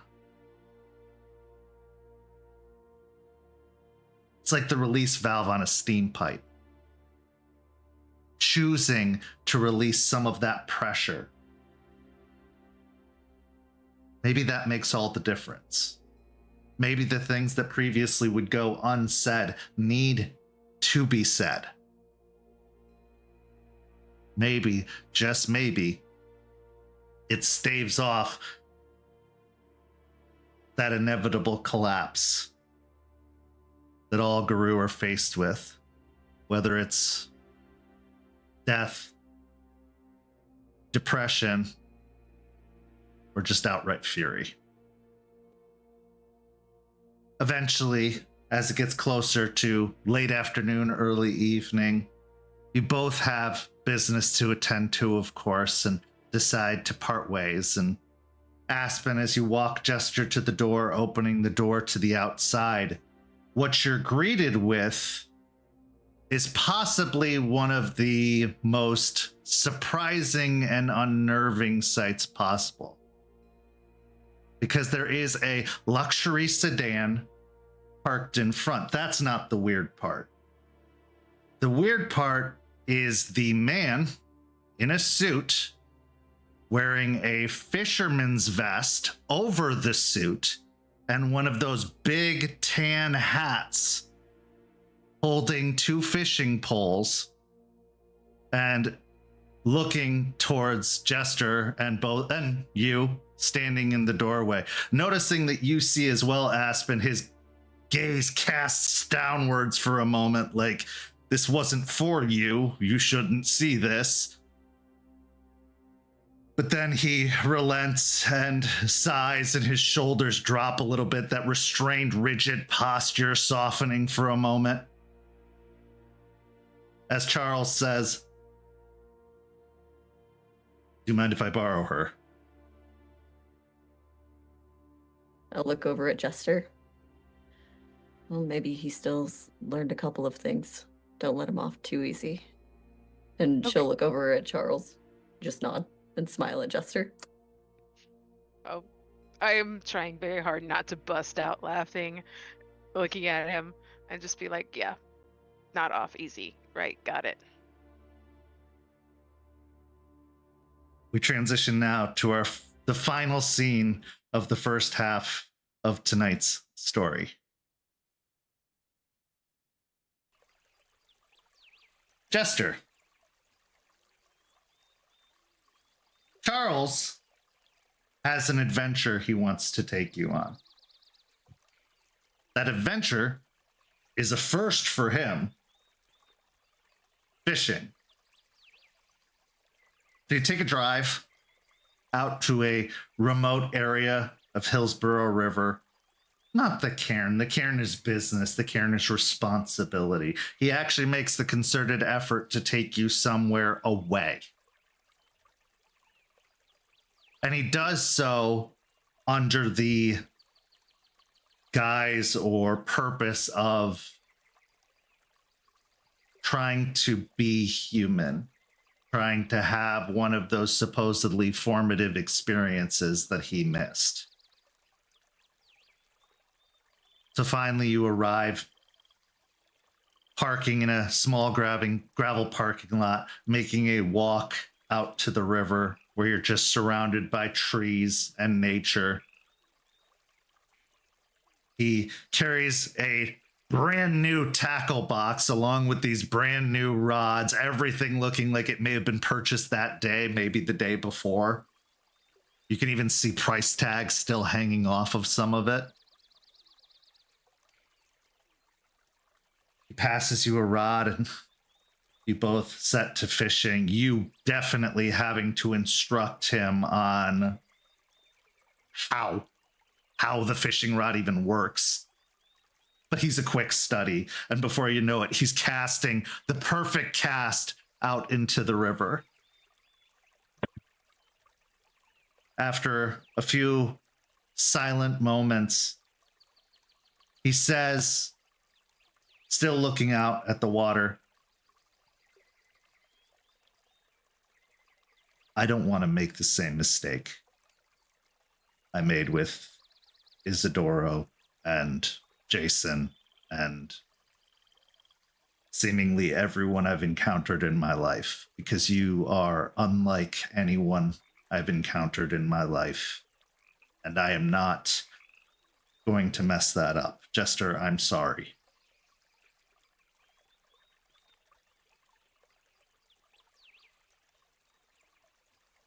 Well, set my fishing pole down and go and move to hug him. He quickly drops the rod and accepts the hug. Oh. I'm sorry too. I shouldn't have yelled. You were going through a lot. I know I'm frustrating, to say the very least. Annoying. Couple that. I don't always know the words to say. I pick my words very carefully and I keep them brief because talking about emotions and feelings and it's not tactical. It's Scary, yes. because it's not something you know. I don't understand how there's nothing that can be done. I don't understand this helpless feeling of having hurt someone and not being able to regenerate it or stitch it or heal it. There aren't any spirits that can, well, maybe there are, but I don't work with spirits. I don't have the tools to deal with this. And it's been easier just letting others find solutions, or in some cases, not. Like with Isidoro. I assumed everyone understood like I did. With this war, with this responsibility, that they understood that that must come first. But in reality, I'm coming to learn that no one had the life I had.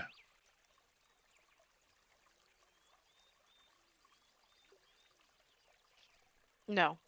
Well. No. Not that I know of, that no one had the life you had. Whatever we had before. Bad, good, some mix of the two, usually. Kind of was ripped away from us in a very, for most, surprising and violent manner. And then we're told the people that we've loved and have been there for us our entire lives, we can't tell them the biggest and worst secret that has happened to us. And not only that, but we learn the world is dying and we're in a war that we're losing. And nobody seems to know what to do. So we just go on with what they believe was what we've been doing because they believe that's the best. But it's not. And yeah, it's a lot. I have always been able to take pride in and rely on the fact that I am unbeatable, that I win. Unless I choose to allow someone to get one over on me, I win. Only one individual has ever beaten me, and I was never going to let anyone else do that. Because that's what this war needs. That's what this nation needs. But in reality, I'm coming to find that I have been losing a lot more than I thought. Hurting my brother in arms in Isidoro, hurting Jason, hurting you. Those are all losses, and I can't easily come to terms with it because there was no conflict physically. There was no tooth and claw or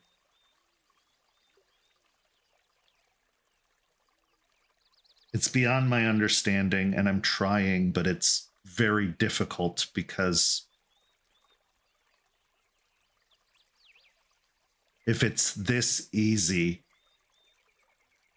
to throw me off, how am I supposed to do what I need to do for the sept, for the nation, for the tribe, for you?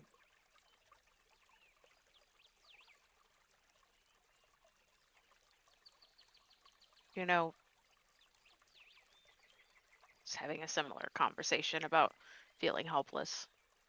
Because that's what you're feeling right now. You're feeling helpless because everything you've tried hasn't fixed anything and you don't know what to do. And I don't have a good answer for how to fix it other than patience with Jace and with Izzie. Communication. Trying this. You did a really good job of explaining right now how you're feeling to me. Like, it's good to keep that up with people you trust that you can talk to. But on trying not to feel helpless or getting rid of the helpless feeling, I don't have an answer. I think I'm fighting sort of the same thing of feeling helpless on what happens to me at Piney Point. And I'm not doing great at it. And so I think a lot of that bled out. And what I was trying to preach, I was doing. Or trying to preach against, I was doing. And I'm sorry for that. You have nothing to be sorry for. What happened to you would be traumatic to anyone. And what you're feeling is valid.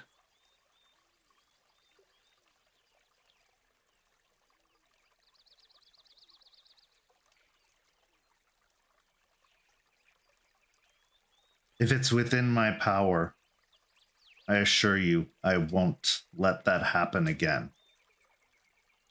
And what happened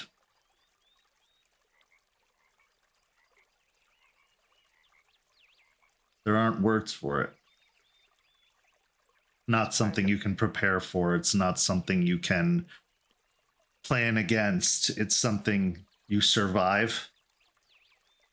It's something you find some sort of strange peace with. And it's something we make sure doesn't happen to anyone else. Jester, you survived because of how strong you are. Others would have likely died instantaneously in a situation like that, but not you.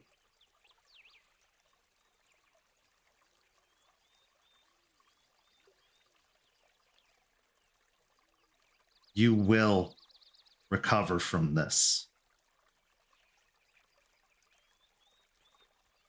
But only if you want to. That's something you've been teaching me throughout this entire process of emotions. You just have to allow yourself time and to lean on those who care about you.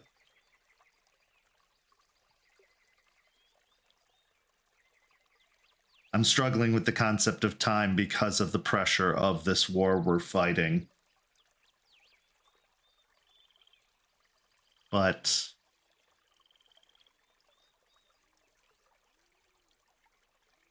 going to happen whether we like it or not. Time.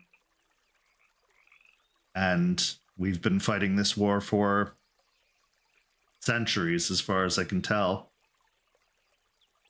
What's a few weeks, right? Yeah. A few weeks.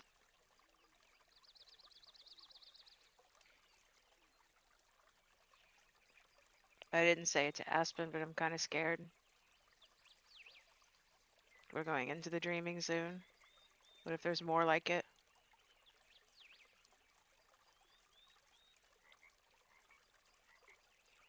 Don't give them the chance. So just be completely vigilant. Well, what did we learn? They exhaled spores, much similar to the plants that we had encountered many times before. They made illusions, so we didn't see him at first. But there are precautions that can be taken. Cover your skin, cover your face. Okay. We learned how to deal with the plants. We can learn how to prevent this. I'd understand if you didn't want to go, but I really think you should. Because as a certain stubborn and irritatingly right Black Fury Galliard taught me, we can't hide from the things that scare us. We have to face them, and we have to do whatever it takes to beat them.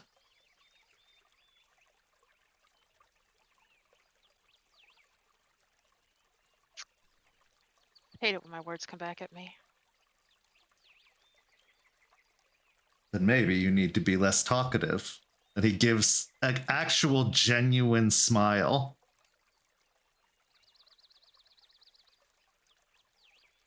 Nah. I was hoping you'd say that. A That's too much silent to say. galliard sounds like a It's paper sad. clip with no paper. It's really sad.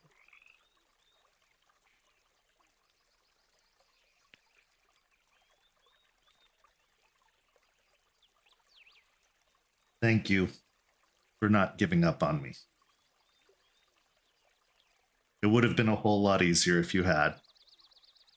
But I like that this isn't easy. Relationships are never easy, Charles.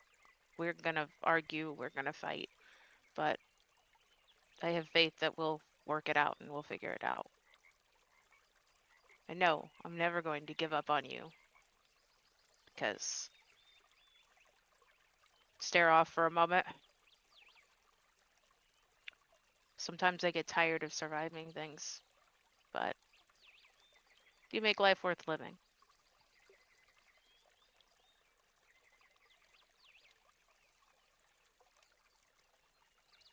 I'm tired of life being a responsibility. You make it feel less so. Good. Speaking of facing fear, I don't want us to hide anymore. Oh?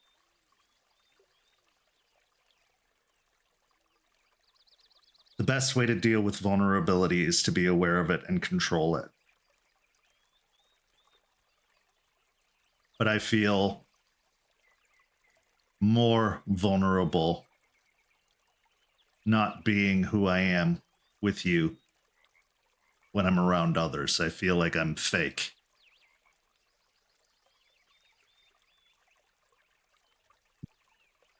Plus, others need to know that if they mess with you, they're messing with me. And I'm their teacher. Fair. Pretty sure with them I could fight my own battles, but I appreciate it. You might want to reconsider. I've learned something today. I didn't know whether or not it was a good time to tell you, but I feel like I can't hold this back. I Aspen told me she met with your mentor, Iron Oath Bokov. He's in the city. See his eyebrows raise. Oh.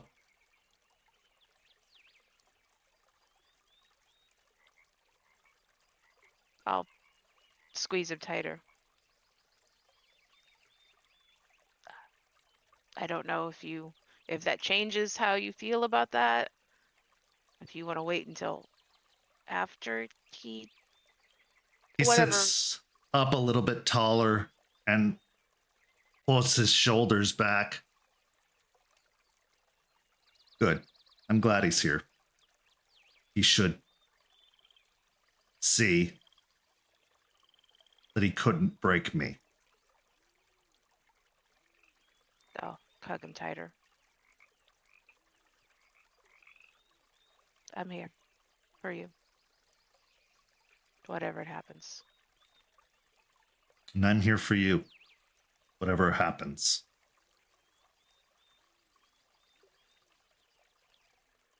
Now explain to me why this is supposed to be fun. Seems like a It's lot of supposed to be- waiting and hoping that one small insect is enough to bring in an entire fish. I It's could supposed to be do that on my own. I don't need the insect or all the equipment that is far too expensive. okay. Trying to be manly now. It's supposed to be relaxing. You're supposed to sit and hang out and chat and wait. Yes, you wait. You have patience for them to like bite and pull. Most people can't pull fish out of like rivers with their bare hands, first of all. But secondly, it's supposed to be just relaxing and it helps teach patience. It's really not that difficult. There are individuals in Louisiana who do it all the time. Some sort of trout fishing thing. Or catfish. Yeah, okay. Fair, but you know, it's a little too weird fishing enthusiasts.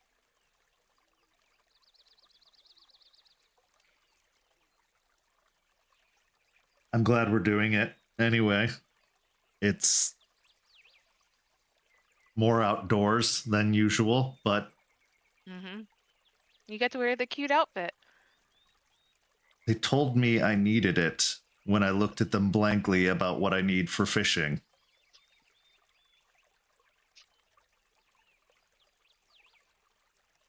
Okay, Charles, don't come on.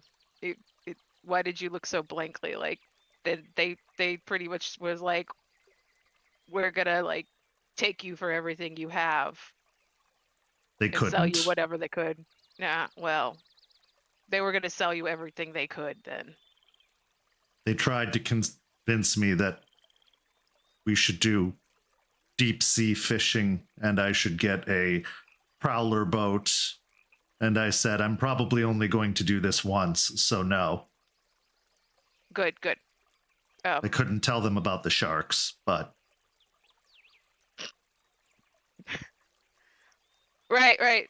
The weresharks you've talked about before. yes. Did you ever fight one? No. Not yet.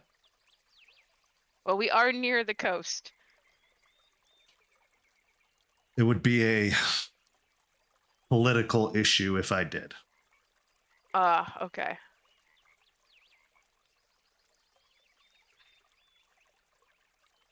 He looks to you once again.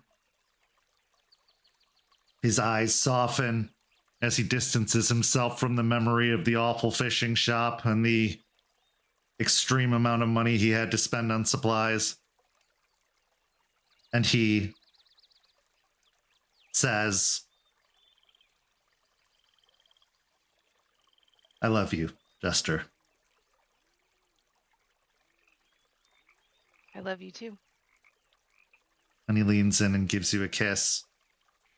and holds you. I'll wrap my arms around his neck and kiss him as well. Kiss him back. No plant can take this black fury down. Mhm.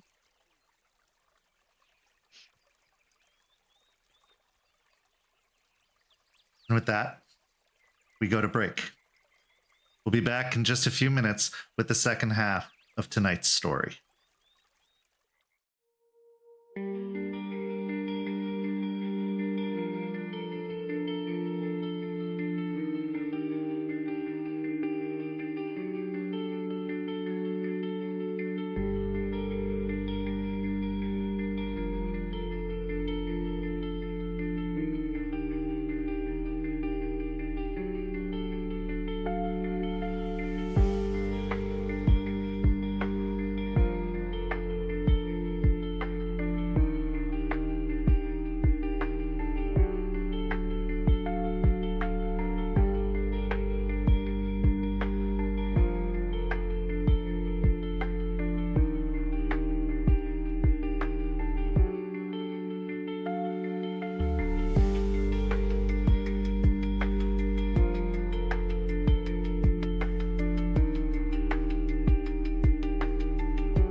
Welcome back. As we return, we find ourselves on a busy city street in a downtown adjacent, just outside of the territory belonging to the kindred, as you were all very well informed as to where you can and cannot go as new arrivals to Tampa. Terrance is like a kid in a candy store. He's been running around with you all day, Isidoro, showing you some of the best places, some of the best hot spots, places of activity, places to people watch. He's even told you about good areas to go if you need to acquire something for cheap. And now the discussion has turned to food. So we pick up the scene mid-conversation as Terrance says, all right, so there's a fine art to eating in Tampa. Sure, you could go to the shiny touristy locations near the beach or downtown, but they're just going to charge you an arm and a leg for mediocre, half-decent food. They just dress it up nicely. No, the places you want to go are dirty, but a certain amount of dirty, because there is too dirty. And those are the places you definitely want to avoid, the places that are closed every other week for a health violation. No, you want to go just above that. So what do you feel like eating? Well, assuming the dirtiness factor, as you said, doesn't have a bearing on it, I'm in the mood for something heavy. I know just the got back place. from Orlando, and boy howdy, we were there for what felt like an afternoon, and I am just... I know this Mexican restaurant, they make these enormous burritos. They call them a meat hurricane, I think. Meat hurricane? Yeah, in I think. Florida? Absolutely. Is that a good taste? Okay. Hurricanes aren't that scary, all right? They're really not that big. It's just a lot of rain, a little bit of wind. It's really not that big of a deal. And so at this point, he excitedly starts walking with you in one direction. You walk for a few blocks, and almost at every street corner, he's pointing out some experience he had, regaling you with a tale of what he was doing in this location 5 years ago, 10 years ago, how he used to play in this park as a kid, and there's a basketball court, and he'd talk about a trick shot he made once. Might be a little bit fabricated, might have been a little less fancy than he states, but he is just excitedly giving you a tour until he takes you to this taco truck, almost like a trailer that they're serving food out of, and he goes, this is the place. Dos Amigos has some of the best Mexican food you're going to ever see. Don't mind the rust or the dents on the trailer. And yes, I realize the guy who is cooking should be wearing a hairnet, but you know, it's a gamble. And he goes walking up to the counter and starts ordering food for both of you, making the decision to get 2 meat hurricanes as well as a couple of Mexican Cokes and a side of chips and salsa. And as he brings them out to one of the cafe-esque tables that are set up outside with the umbrella, he wasn't lying. This burrito is probably about 16 inches long and about 4.5, 5 inches wide. And it's wrapped really tightly together with an excellent tortilla, but you can even see at the ends that some of it is starting to spill out as, you know, chorizo meat comes tumbling out of one side, as well as carne asada. He sets the plate down in front of you. Enjoy. Izzie, to the best of his ability, looks at this just beast of a burrito and goes, oh shit, where do I start? Which end? You know, it's like they say with an elephant, start with the trunk. He will try his best to scoop up and make sure it doesn't just sort of disintegrate It is well packed, though there seems to be some of the meat spilling out of one end. It is very tightly rolled and stable. So as you lift it, it does take two hands to hold, but you've got a good grasp on it. As he starts leveraging it towards his mouth, he'll take a bite, and I assume it's to die for. It is a culinary delight. There is a explosion of flavor and spices done just right. You do see that there are little bottles of hot sauce available at the counter, and Terrance actually helps himself to a few and starts pouring some of the hot sauce on the end that he's bitten off of as he goes, taking bites. There is avocado and guacamole. There is some pico de gallo available to be added as well. Just a lot of sensations and flavors. But yeah, it's delicious. And as you're eating in between bites, Terrance looks to you as he chews and says, "So how are you settling in?" With one side of his face, no doubt, just smeared with viscera of his kill, he just goes, you know, after after the trip, the cairn is comfortable. People, for the most part, seem to be on a first name basis with me, though, well, several members are still in the pound for my affection. But for the people I've met, Jester and Jason, of course, even Aspen, I like to think I've made a good second impression. I know I haven't been around the house that much, but what's been up with get everything set up? Well, it was really nice. I mean, the place basically came furnished, so there's not a great deal for us to set up, but you just kind of have to make it our... Oh, wait, you got a little bit of sour cream right there. Got it. Shit. Come on. Just complete slob. He is lost in the sauce. But it's nice. I mean, it's got a nice TV, and I've never lived in anywhere as big as this. I lived in a lot of group homes growing up, and so this was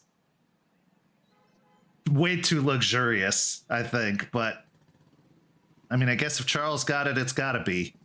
I won't say anything. No, yeah. Say it. You keep holding these things in like they're gonna get better on their own or worse on their own. Like, what's the deal? What's the history there, Izzie? Because honestly, yeah, he's a dick, but he's quiet. He stays out of the way for the most part.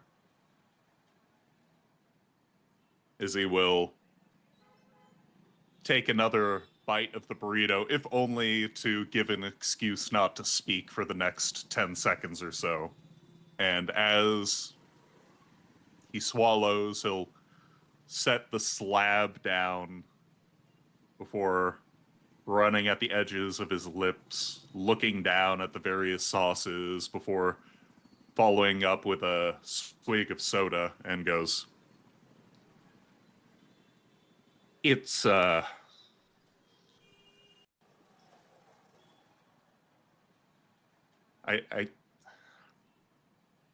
listen, Charles and we had a lot of history together.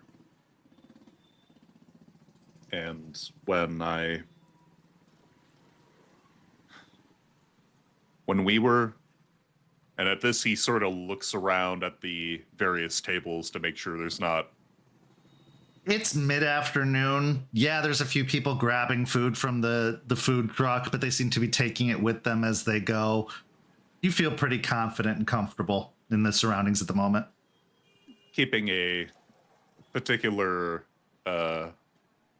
notice of his own volume, he'll sort of go into a lower register as he goes, you know, when when he and I were in the same pack, there was a lot of support from the nation, but I don't know, it felt like he didn't really know anyone in the pack half the time. And yeah, we spoke, we talked about the mission, or oh, we need to get enough sleep or gather more supplies, or we need to refuel on gas or get more ammo, and fine. But I don't know, it seems kind of stupid. Never, hey, how you doing? Or what are you looking forward to? Any of that. And when it came... Doesn't sound stupid, it sounds lonely. Yeah. Part of being alive is how we connect with people, and to not have those kinds of connections, I'd pity a guy like that. Well, you'd pity Charles Albrecht. Although apparently he's doing better. So I'm happy for him. No, you're not. You resent him because he's having something that you wish you'd had. That he's happy when you're miserable. Am I on target? You're a little shit. But yes. There's this philosophy that I've heard about love languages. I picked up a book about it. There was not a lot to do around the farm at certain points. There wasn't a harvest and stuff. Just in case this is going where I think it's going, Charles wasn't my type. No, but it goes in more than one way, right? So there's people who like physical affection. There's people who like words of affirmation, kind of what you're talking about. There's people who like acts of service. I think if I had to guess, it's not that Charles didn't care. It's that he was caring in the way he knew how, which was protecting, leading, organizing, making sure everybody had what they needed. It's not obvious, and it's not direct, and it's not for everyone.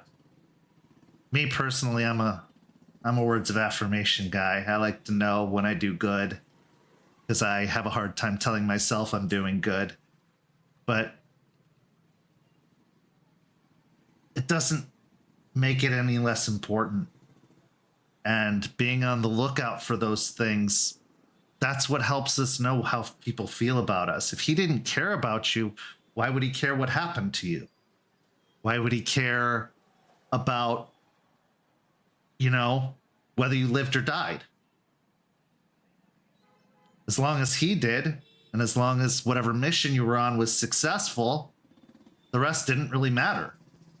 But it did matter, from the sounds of it. And as for the nation's support, that is... oh boy, that's like expecting a moth net to catch a bear. It's impossible to count on and impossible to rely upon. One of the things about the Georgia sept, the sept of the fertile soil, is we learned to provide for ourselves, to take what Gaia offered us, not what the nation offered us. And we would give what we had, what we could, to others to help, because we knew that trying to rely on an overburdened, broken structure is fruitless and pointless.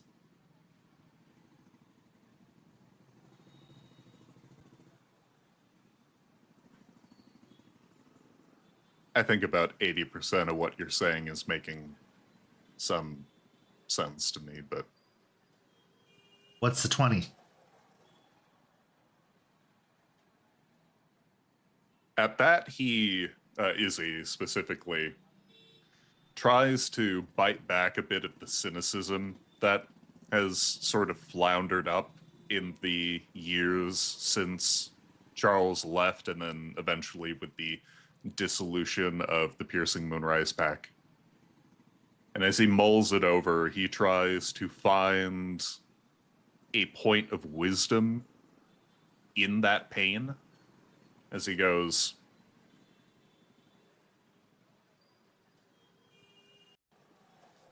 for Charles, I think it's fair to say he was both speaking in the love language of making sure we're well supported, while also not knowing how to care for us. That was one of the reasons why he relied on me so much. Because I could talk with other members of the pack, I could find out what they need. And when I brought it back to him, he would just sort of pick through, as leaders often do. But when I'll give you an example. We were going through Georgia, I think. Not near where you were. We were, I think, outside Atlanta. Pretty sure this was before my time anyway. A fair bit. And it was sort of like on the big outer ring. You know how most cities, you have the downtown, and then you have a bunch of suburbs, and then it just sort of goes out from there. We had two people who, if given the opportunity, would love to have a chance to be with Gaia. And wouldn't you know it, outside of Atlanta, there's a bunch of forestry. But for Charles, he said, we got a hotel, we're staying in a hotel downtown. Now, we didn't know where in the city we were going. We ended up sort of bouncing between everywhere. But he didn't really consider that some of his pack might have preferences. And I had to explain that to him when we were checking in, like, hey, we might want to make sure that Summer Song and Rabia have a chance to roam about, because they're kind of antsy. And he looked, I don't want to say bewildered, but I knew him well enough to where I think he knew his mistake. But Charles Albrecht, he didn't make mistakes that much. He just said, we'll deal with it.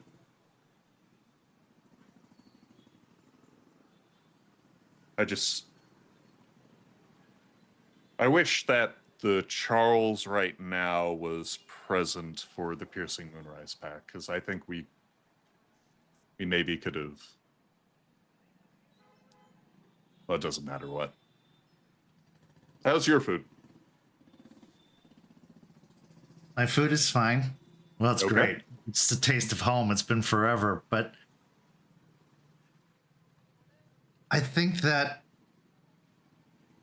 one thing that you're taking for granted, if you don't mind me saying, was the respect he clearly had for you in the position you were in. To be the go-between between a leader and their followers, that position carries a lot of weight and a lot of responsibility. And if he thought that you were capable and the one to do it, that's also instilling a lot of trust, because that position could sow dissent, it could sow distrust, it could further divide or widen the gap between the two entities. It's the bridge, and the bridge is the only way you cross the river. And just because he wouldn't admit he was wrong doesn't mean he didn't admit you were right. Pride is a terrible thing. Appearances are deceiving. But clearly, it meant something. He wouldn't have been taken aback. He would have said he knew, and he didn't care if he didn't care. If your words didn't have importance or merit, he would have told them to tough it out. He would have not thought twice, but because you said it, because it was coming from his trusted second,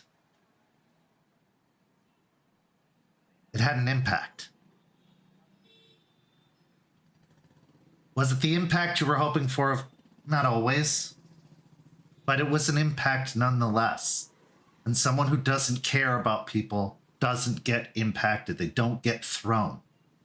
What I've seen about Charles is he puts on the appearance of someone who doesn't get thrown. But that doesn't mean he doesn't. And really, the other thing to acknowledge here is it hurt. You're hurt. And that's okay. But it also might be influencing some of what you're feeling, some of how you're acting, some of how you're remembering the past. Because if I've learned anything about spirits, a lot of them are based off of emotions, and those emotions can distort the perspective of the individual having them. That's why Banes are so dangerous, is they twist us to see what they want us to see, how they want us to see, and then add on to it our own impressions of it, and it just becomes a Dali painting.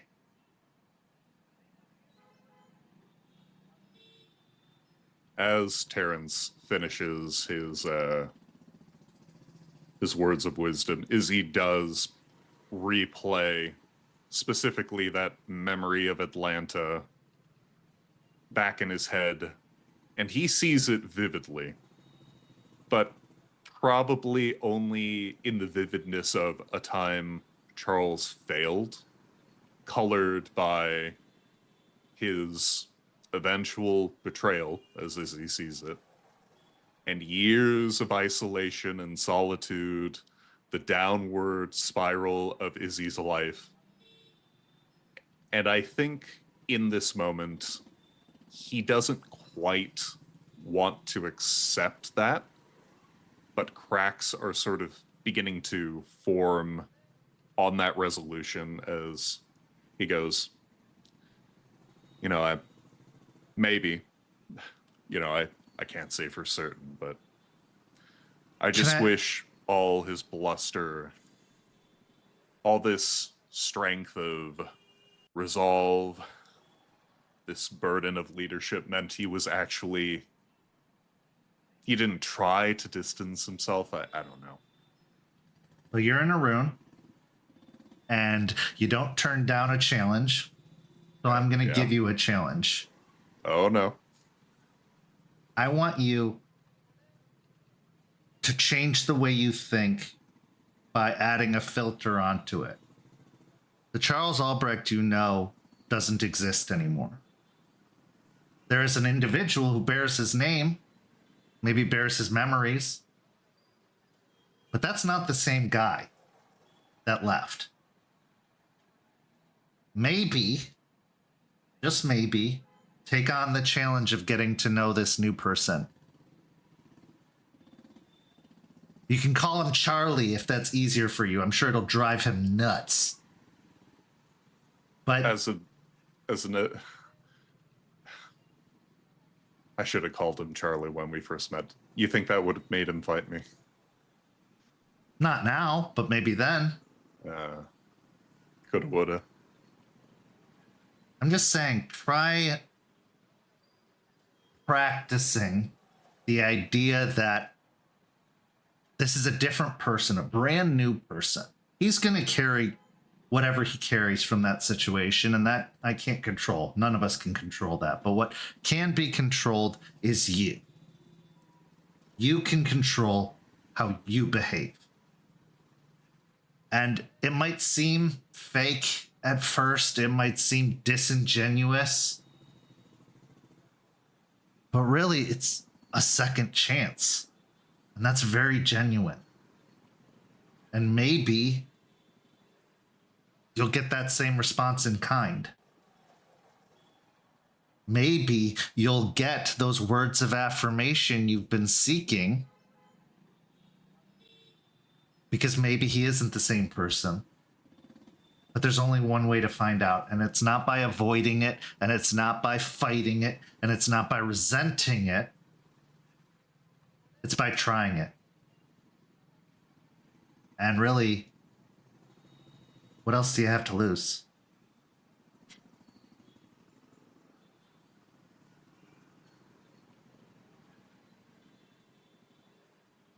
Izzie will stare, perhaps a bit more intensely than he means to, into the burrito before him. Already 1 or 2 bites taken from it, barely a dent in the sheer size of this monstrosity.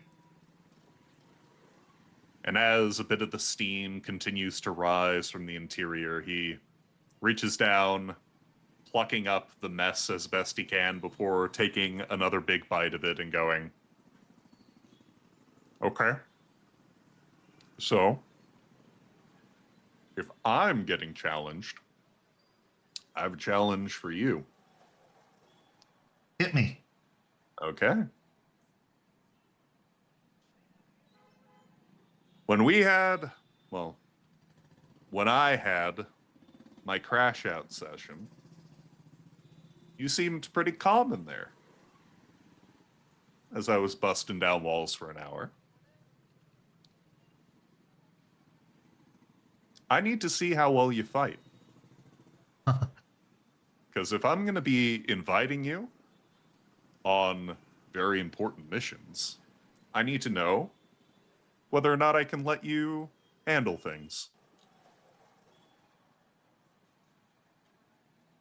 Okay. Well, that brings up an excellent opportunity for you to get to know me better. And he looks past you, beyond you, and calls out, "Hey, Javier." And as you turn to look, you see an older man with tan-ish skin, graying hair, big bushy eyebrows. Looks like he has definitely been around the block many, many, many times. His skin is cracked by wrinkles, but he's wearing a t-shirt under a kind of jean jacket that says St. Pete Defense Training Academy. The man looks back at him, and then you see those eyebrows, those almost like caterpillar-esque eyebrows rocket up, and he goes, "Terrance? Yeah. Good to see you, man. It's been so long. How are you? Look how big you've gotten." "Yeah, more like a weed, less like a bush, but how are you, man?" He goes, I'm good. Oh, sorry to interrupt. Who's your friend?" Just me and my burrito, man. You want a slice? "Oh, I just ate. I am as full can be. Javier," and he holds out a hand to you. Both hands are just drenched in food residue as he goes, "How about an elbow bump? I learned this from there we go. pandemic. There you go, yeah. Oh. Well, sorry, Terrance was a student of mine in an after-school program for a while. Of course, that was many years ago." And Terrance says, "Yeah, the program I was a part of would pay for activities like classes like this and whatnot. I'm good. I was up in Georgia for a little bit, and now I'm back and just showing my new friend Izzie around the city, and he's never lived here before, but we're Never been. getting acclimated." He goes, "Oh, it is great. It's a lot at times, and if you're not one for driving, it can get very, very aggravating at times, but it's a good place to live. You can't beat the weather in March." Yeah, I've heard it gets bad, and I'm already sweating, so I'm not looking forward to when May or June rolls around. "You'll get used to it. You need to get your sea legs, and then once you have those, the heat isn't as bad as it seems. Plus, there's air conditioning everywhere. They invented it here." Not for the places I tend to hang out, but Javier, pleasure to make your acquaintance. Terrance, you said you used to do, and with that he looks very quizzically at the shirt, after-school programs. What was that about? So self-defense classes, at-risk youths, that kind of thing. So you can throw a punch, huh? Maybe. I guess you'll just have to find out, won't you? Not too boastful now, are we? Not in the presence of your teacher. Absolutely not. This guy was throwing kids around, but so safely and carefully he'd set them down like a baby, but he could deadlift a 14-year-old like nobody I've ever seen. Izzie pauses, and words play, echoing Jason's voice. Find repetition. And then a second one, not necessarily direct words, but in Aspen's tone, get a job.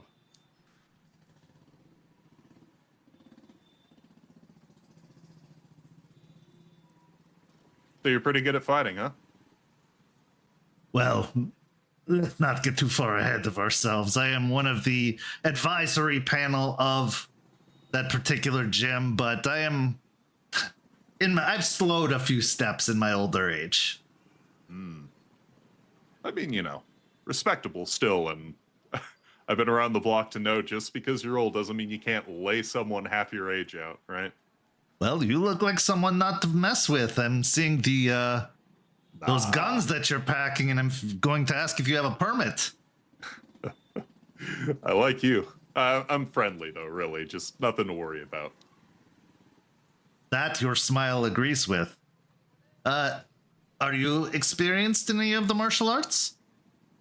You know, I've never been formally trained, but if you need assistance in, say, endurance training, I used to do track and field and cross country, that kind of stuff in high school.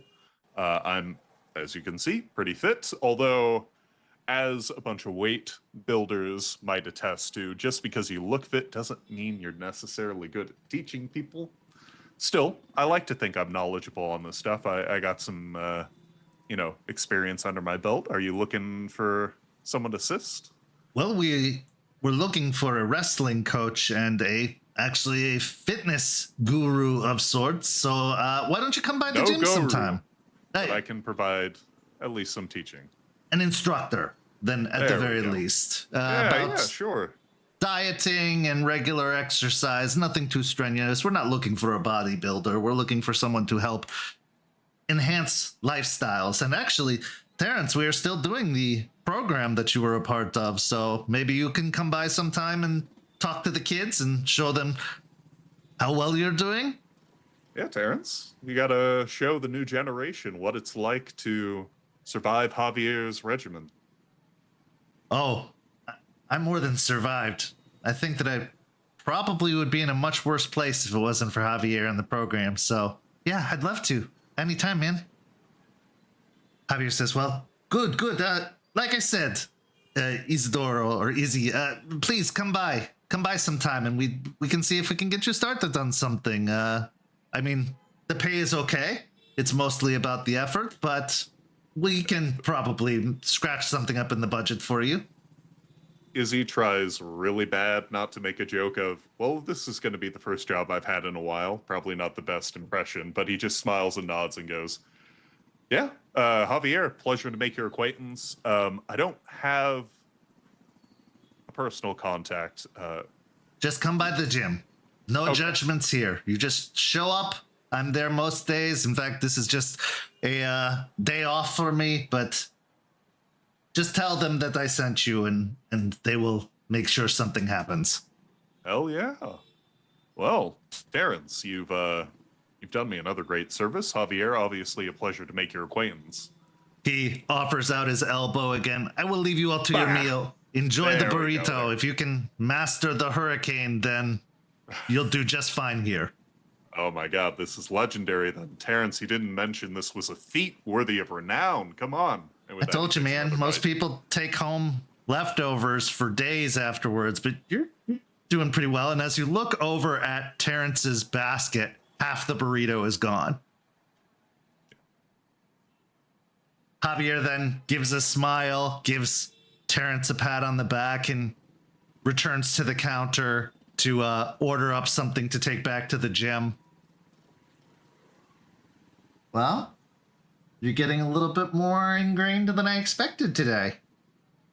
I would say so, yes. Terrance, I owe you yet another heap of praise. Although I don't know if this is technically going to be moot-worthy. I mean, I basically did half the work, right? I don't even need any praise for it. It's your winning smile and charming personality that sealed the deal. I'm just happy to make the two dots connect. It's actually really good timing that he was here. That's all. Ah. Well, Gaia works in mysterious ways, I guess. I don't know if that's really a saying, but... No, that's accurate. I think that's pretty dead on. Yeah, I mean, this place is a place pretty much only locals know about, and I've lived here my entire life except for the last year or so I can show you all the kinds of places like this. Yeah. Obviously, we're going to be full up in a minute here, but... Oh, there is a beautiful river walk not that far from here. Some good benches there. We can just chill out and watch, some of the sailboats pass. That's going to be lovely. Especially, is there shade? Of Please course. tell me there's shade. There has to be. Oh, okay. We're okay. We're okay. So as you dig back into your burrito, realizing there's no way you're going to finish this today, you're going to definitely take it home with you. Can I make a roll? Sure. To try.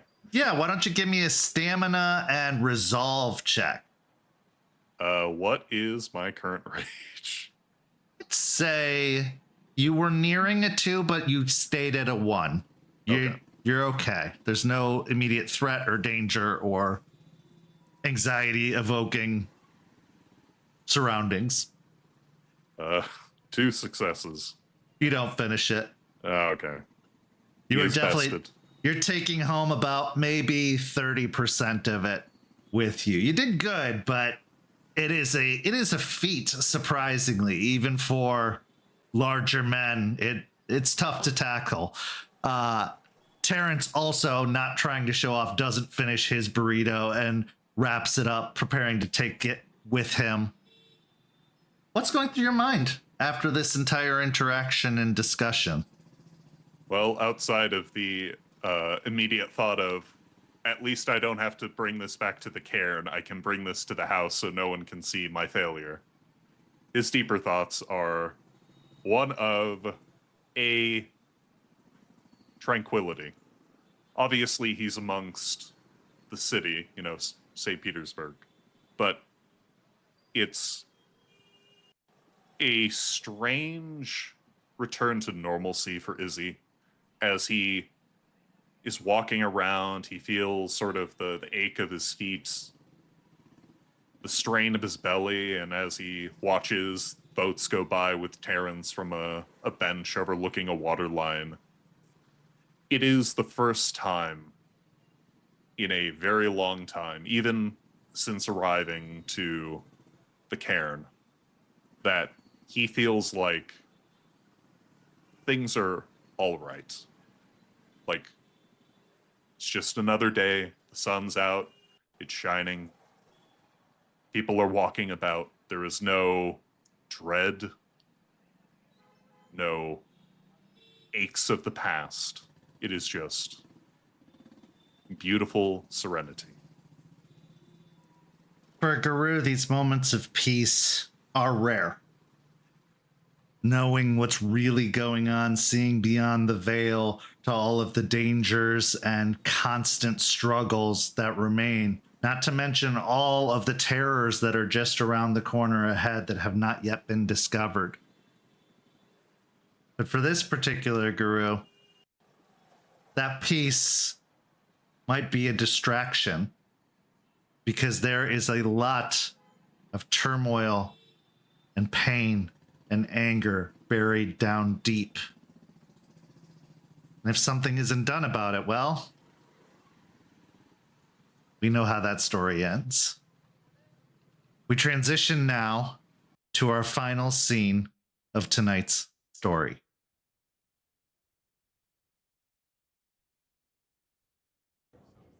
Aspen, you haven't had an opportunity to go to Jace's latest entrepreneurial adventure, but you find that you might have a really good excuse to. After the conversation with Jester and the knowledge of its proximity to the college, a place that Shannon has already started working at, it might not be a bad idea to stop by. So, dropping in one early evening as the sun is cresting the horizon, sending that beautiful glow of oranges, yellows, reds, and purples across the sky, the restaurant is fairly busy. Not too busy, thankfully, for a conversation in maybe the back room or one of the private rooms of the establishment, but busy enough to show that it's going well. And it's still within the first few weeks of its grand opening, so a lot of people are venturing out to check it out for the first time to see if it's worth shaking a stick at. And so far it is, it seems. So as you arrive, Jace, you were expecting Aspen to drop by. She wouldn't come in unannounced unless there was a really important reason for it. So you've already made sure that everything is as it needs to be, that you're not going to be pulled away for anything, that the staff is doing what the staff does best. And you take her through the establishment, showing off some of the features of the architecture and decoration, having her walk by the kitchen to see just how well stocked and like a beehive it is, with all the busy bees moving around making the food. The smells, Aspen, are divine. This is top tier pizza. This isn't like Domino's or a place like that. It is almost artisanal in some of the dishes that they make. And eventually you find your way to a back booth further away from all of the other eating customers that is roped off and only necessary for overflow or private parties. And this is where the scene begins. It is yours. Aspen slides into a booth, looking around. Well, it looks busy. He'll slide in. It's been nonstop since I didn't really cut a ribbon, but since the ribbon's been cut. It's gotta be for your water bill as she touches one of the plants, one of the many plants in this establishment. Okay, when the idea came up and I gave the floor plan, I told them my budget I had wiggle room, and they took that and ran with it. Some of these plants I didn't order, but they had brought them in and they were already here. So I said, fuck it. I'll have someone come in and take care of them. And so now I have plants from all over the place. Good, I guess. I've never associated, a jungle with pizza, but I like it. It's interesting. Yeah, People seem... Go ahead. Just people seem to enjoy the aesthetic. I get questioned on the name and all that a lot, but I just kind of tell them it was a fever dream and I just ran with it. And that seemed to kind of cover all my bases. Speaking of the plants, looking around at all of the greenery that decorates the main dining room and outside, both of you can't help but be a little bit unnerved. Your mind's going back to the greenhouse, Tiny Point, the last year of dealing with very problematic plants and what was spawned from them. And Jace, your own personal encounter with being infected by one of those plants, that for a moment, they aren't as luxurious or appealing as they should be, but that moment passes.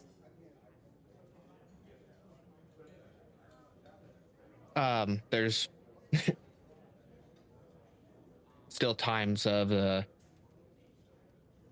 past year that brings back unpleasant memories, but I keep a close eye on things to make sure nothing awry is going on. Well, seeing as how you have half of the plants in Florida in this one room, you'll have plenty of time to keep an eye on them. I'll it's better to keep it all in one area, and it's easier for me if I just have them here, and I can just maintain from that point. Speaking of that, It's been a while since we actually had a chat, and the last time you tried bringing something up, I brushed you off. I'd like to say sorry about that, and you're welcome. Tensions were high. I don't blame you for brushing it off. I just wanted to be able to say something in case things got, well, dangerous. And they definitely did. I'm assuming, did it go okay when you went back? Yeah, I mean, bittersweet is the best way I could say it. Didn't go, sunshine and rainbows, but it was closure, and it was actually a really nice conversation. Good. Yeah. Do you feel like you've come full circle? Like nothing really else kind of offsetting now? I mean, there's always something, Jace. Well, So I meant about that particular circle, not all the other 12 million circles that you have with the job that you do. I think that particular circle, with that particular person, I think is okay. But that also comes with somebody from that past coming down here and she kind of points generally to the school, and that causes a whole new realm of problems. Yeah, speaking of which, he'll do a quick look, and then he'll reach into his jacket and pull out a small little dossier folder and kind of slide it across. Been kind of keeping an eye on things over there. So in there is a kind of a comprehensive thing of what I've found. Oddest things, top 3 are the library is now open till like early in the morning, like 2:30, 3 a.m. And the influx of amount of night classes going on there is extra, man. Like it's peaking at this point. And the amount of people walking around with bandages on their arms once a week, they're having trucks come in, blood drives constantly. Okay. So I know that we have our agreements about things, but seriously, he'll lean forward. If you want something done, you just gotta say the word, and I'll cause a little mischief over there just to kind of break things up a little bit. If this all changes, you'll be the first to know. I have ideas, I just can't do anything with them. Are you utilizing the contact within the school?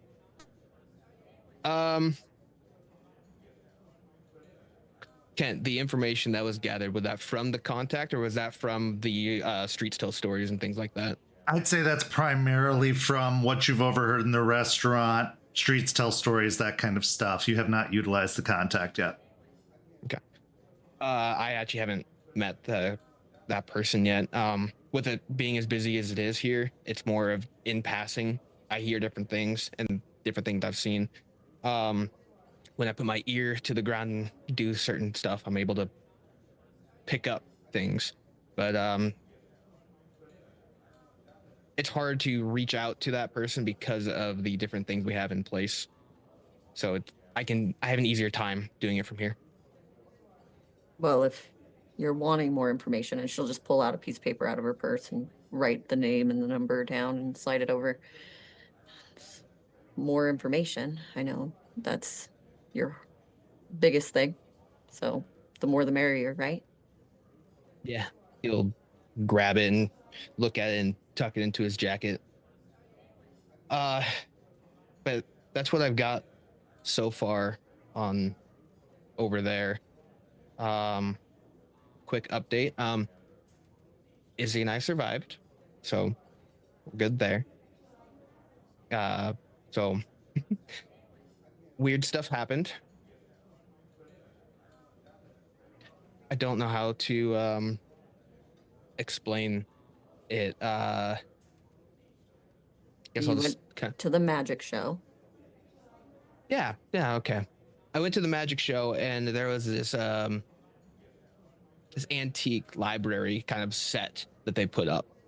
And once we went in there, they had a hypnotist who was able to get Moses to remember things that he just had like locked away. It's crazy.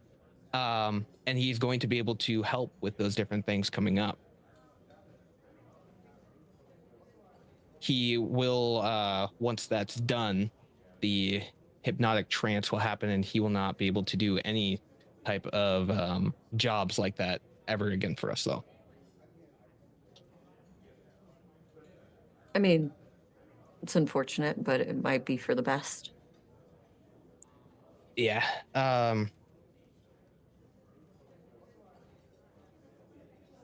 They brought up a name, and I was told not to look into it.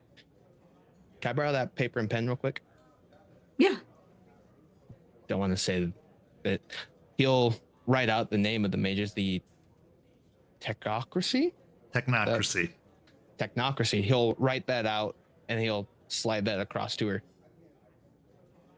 They're a group of magic performers that don't follow the same rules, and they go outside the bounds of what the magic establishment deem okay.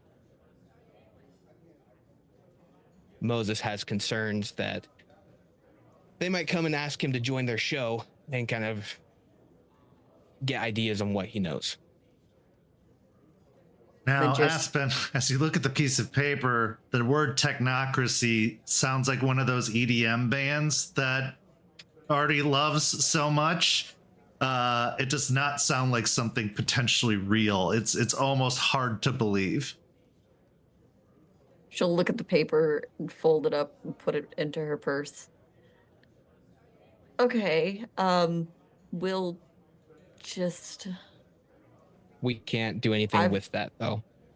Well, I've never been one for magic shows, so I guess if this fancy new, I don't know, magic show comes to town, we'll talk about it. Yeah, I was heavily warned that not to do any type of like looking into their show or anything like that to kind of see how the job is done, because they like to keep things under wraps, and they will know more about you looking into them. So, and that really sucks for me, but I gonna put in your court. You ask me to do it, I'll absolutely do all the digging I can. I know, but yeah, we will not peek behind the curtain anytime soon. We have way too many other shows to go watch. True. Yeah. I believe that's all my updates for right now.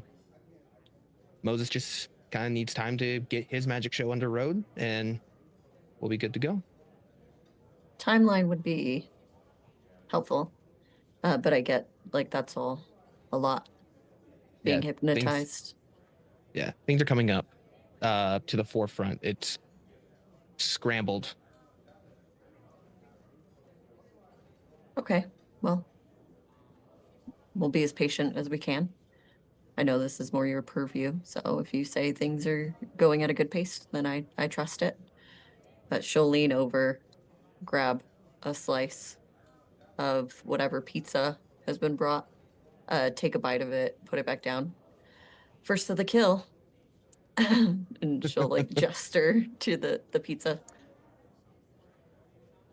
He'll grab a slice and take a bite. Yeah, it's not too shabby. It's expensive, but making decent money here, and the information's good. That's good. And she'll just lean in, put her elbows on the table. How are you doing? Just trying to stay busy. I got a lot on my plate, but it's nothing I can't handle. How are you doing with everything, though?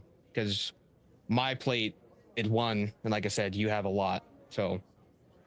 I do, but I was mostly talking about you being mopey all of the time.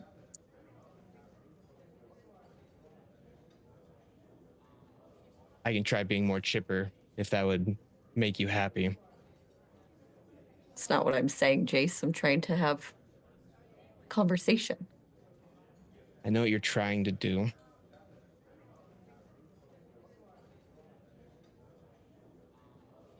The mopiness will go away with time.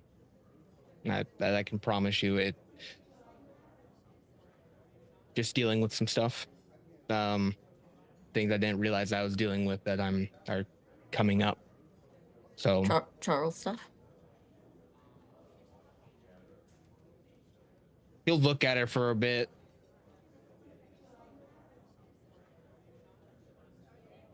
That it's part of it. Care to expound?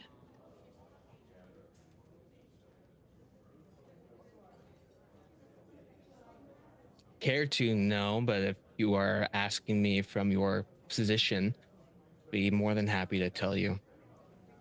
Not asking from my position. I just figured, been through a lot. We're friends now. I'm not always dealing with that stick up my butt. Oh, did you remove it just for me? How quaint, how nice. Yeah, Appreciate just for this that. interaction. Just for you. Yeah. Well, since it's been removed, be sure to put that right back up there when you walk out the door. Absolutely.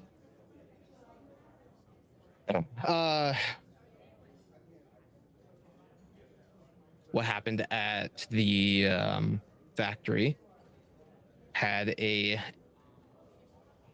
impact on me, and I talked to Charles about it. We have an understanding. I told him that if our friendship is on a hiatus at the moment, like that bridge is burnt, and I'm not really in the mood to rebuild it at this time, but I'm not letting it hinder the job itself. If he needs help for something that either Eliza or Delphine can't do, he can come to me and talk to me about it. Otherwise, we have no reason to have a conversation. But why though? Like, I understand the situation and what happened. Like, I am well aware of the dynamic of that situation. But why are you holding on to it so hard?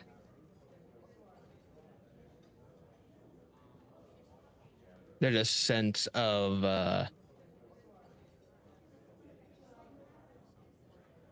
betrayal's a really hard word, but that's the best one I can come up with. So you're gonna sit on it for, I don't know, how many years? She looks at a fake watch. Did Isidoro sit on it until it all blew up and became a whole thing?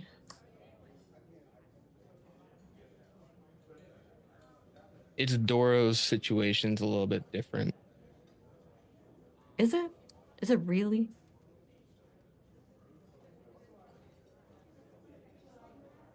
Other than the fact that it's dealing with me and not him, it's a lot easier to help someone from the outside and give advice than when you're sitting in the muck and trying to pull yourself out. Once you're actually in it, it's hard to stand back up. So that part's different. But when I take promises very seriously, and when I'm told that constant control is there, and that a loss of control can never happen because of other things that are put in place, and that promise is put in ironclad that it will never happen. Again, it could be selfishness, but the fact that it happened to me, I get it, I'm the newest one. I didn't have as good of a rapport. I was standing right there. But, okay. Just for a moment.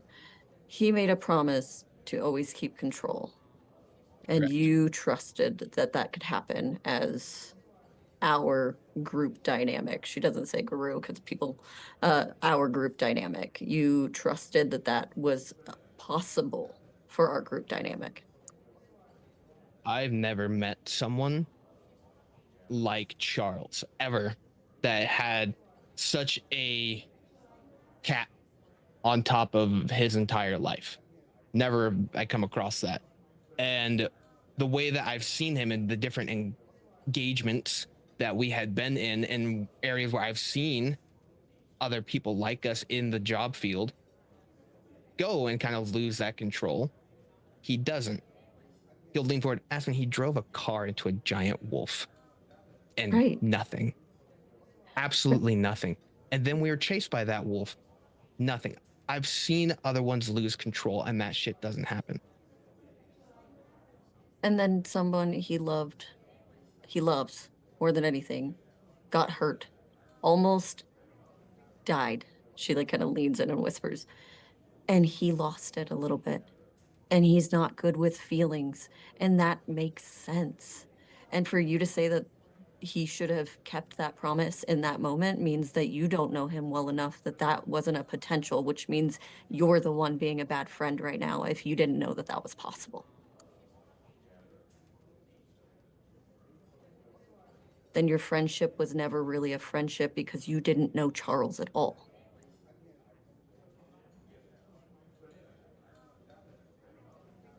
It could be.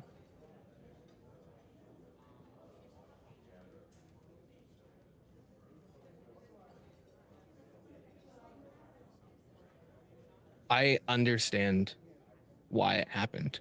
And Hold I on. get it.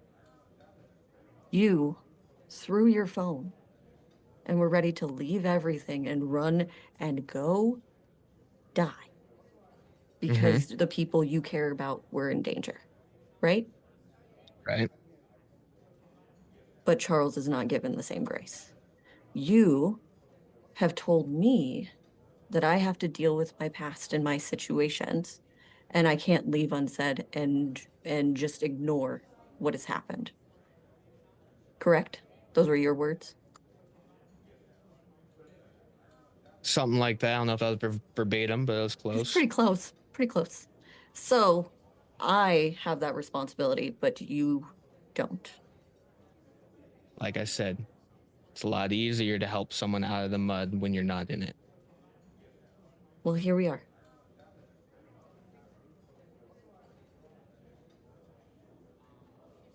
And you can be stubborn and not listen. But it's a little bit hypocritical if you're going to sit there and expect everyone else to heed your advice and to listen to you and your real concerns, but you won't listen to anybody else's. Wasn't there a whole saying, do as I say, not as I do? Yeah, it's a terrible saying.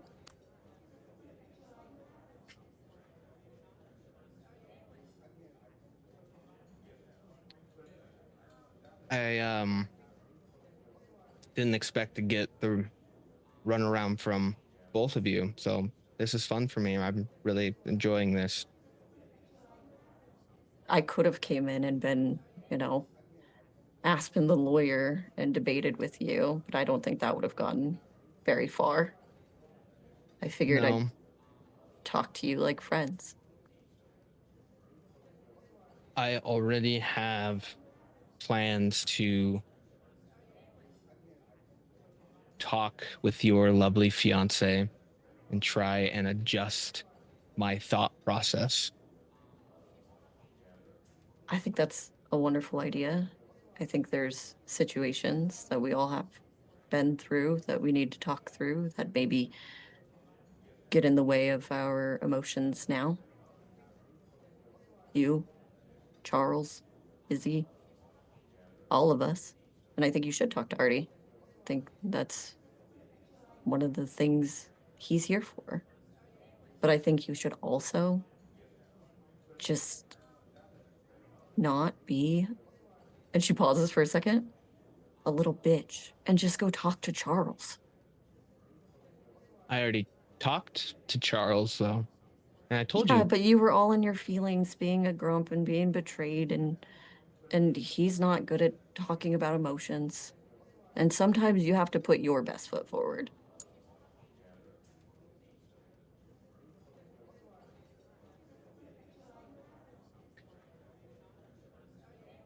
Let me put this in perspective. I hear you. I do. We had just taken out something that we've been trying to take care of for a year. It's done. And then the moment that the big bang happens, You're having to run away from the person that you thought would never hurt you. And then you're within a moment of your life, and they finally snap out of it because the one they love finally shouted to them. At the moment, I was scared. I was not in a great headspace because of all the things that just happened. I hadn't seen what happened to Jester happen, like, to anyone.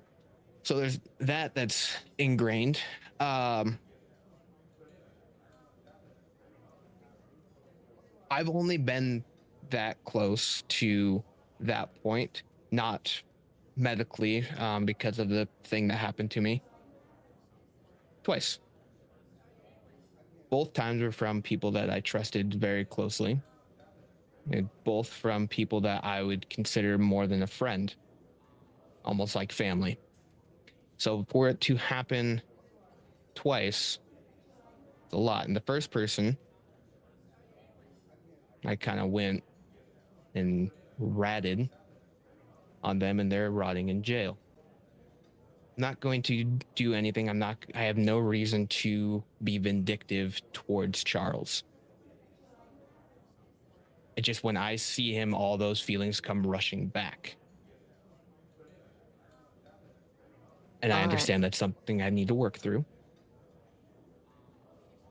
I had a friend make a promise to someone else and didn't tell me about it. And when I was on death's door, thrown out of a boat, ship, they took that promise and they died because of a promise they made to someone else without telling me. And did that make me angry? Yeah, it did. Did I feel betrayed? Yeah, I did. But I don't get to have those conversations and make it up to them, or them make it up to me, because they're gone. They're in a tree somewhere, but that doesn't mean I can talk to them like I did before. And in this life, it's better to make up with your friends than not have an opportunity to later.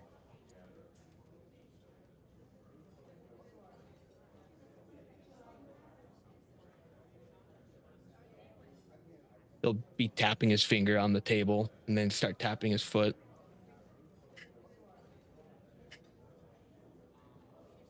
I'll talk to Charles. I'll try and rebuild what can be done.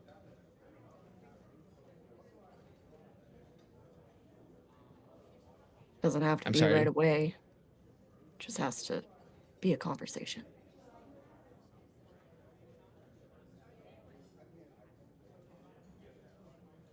Well, with our life, sooner is better than later. And I'm sorry to hear about your friend. It's okay. Is it?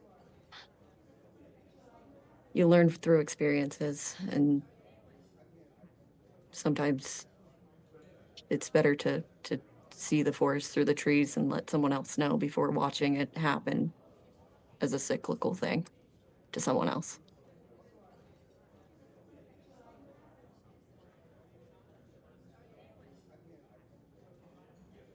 He'll reach forward and grab her hand. I hear you. But when we have these chats, and they'll happen again in the future, don't use my words against me, because it stings more than if you use your own. I think I'm going to continue to do that. But, you know, that's our dynamic. And she'll squeeze his hand and grab another slice of pizza and put it on her plate. Roll me a wits and awareness, both of you. Rage? One. Okay. I don't think there's anything too rage and evoking.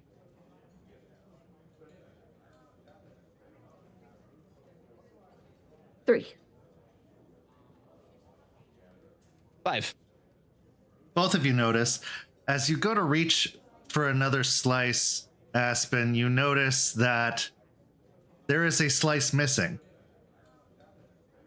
than was there when you first arrived. And in fact, the slice that was on Jace's plate is also missing. but it's replaced with a piece of receipt paper and a credit card.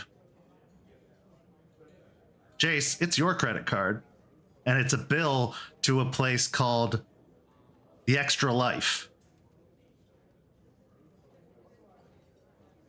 When you go to look at it, you see that on the other side is some writing, as if it's roughly scratched on it, and it just says, "They want to meet." And then it has 2 eyes, a smiley face with little pokey teeth coming out, and a tongue in the middle. And then it just is signed Skeeter. P.S. Thanks for the pizza.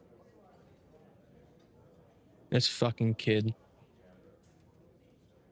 They want to meet. Who? He'll turn it around and show the little rat picture and then the name. Is it a rat picture, Kent? No, it's a smiley face with fangs and a tongue sticking out. Oh, I thought you meant like buck teeth. No. Those teeth. Like Those pointy teeth. vampire fangs. Got it. I'm assuming the people that we allowed to have that little gray area.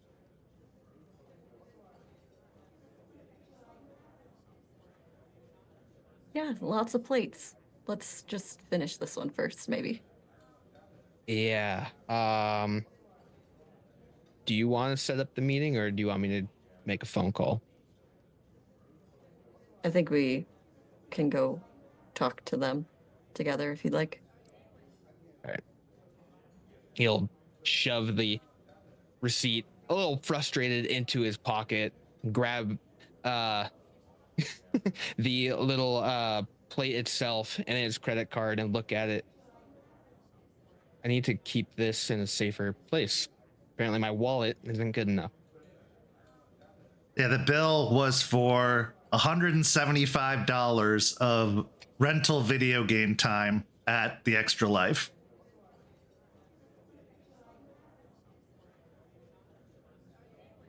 Said I wouldn't hurt him, but I didn't say anything about other people doing it. As you finish up your meal, having this conversation, having a new revelation that these leeches might be a little bit more present than something that can be easily dismissed as a gray zone. What are you both thinking after this conversation? Aspen, we'll start with you, then we'll go to Jace. Aspen went into this conversation, obviously, talking about how the trip went and things like that, but she also was thinking about Matthias's advice of lead by example. And she expected to get a little vulnerable to, show that she's there for Jace and try to make their friendship better, but she didn't expect to get that vulnerable.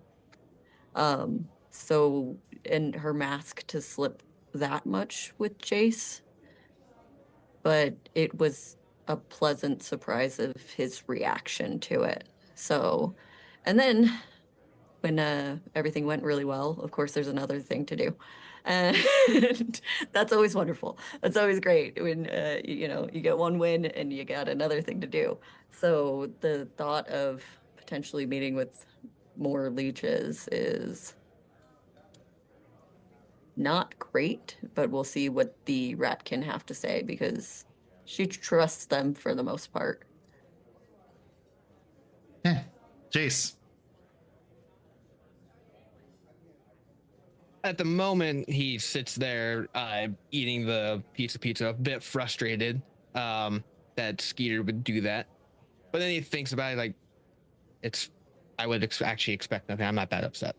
But then he reflects back on the conversation, the information that he gave. He did not expect to have to revisit everything so back to back. And the women in this pack are on his shit.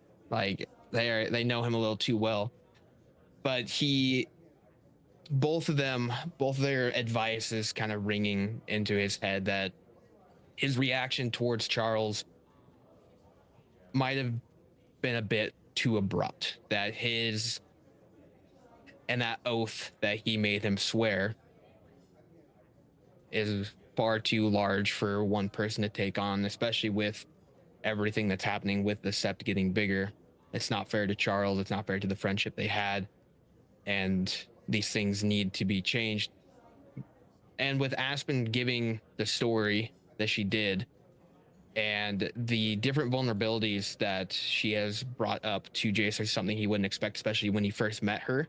But he is sitting with the idea that she might actually be a much better person than he thinks she is.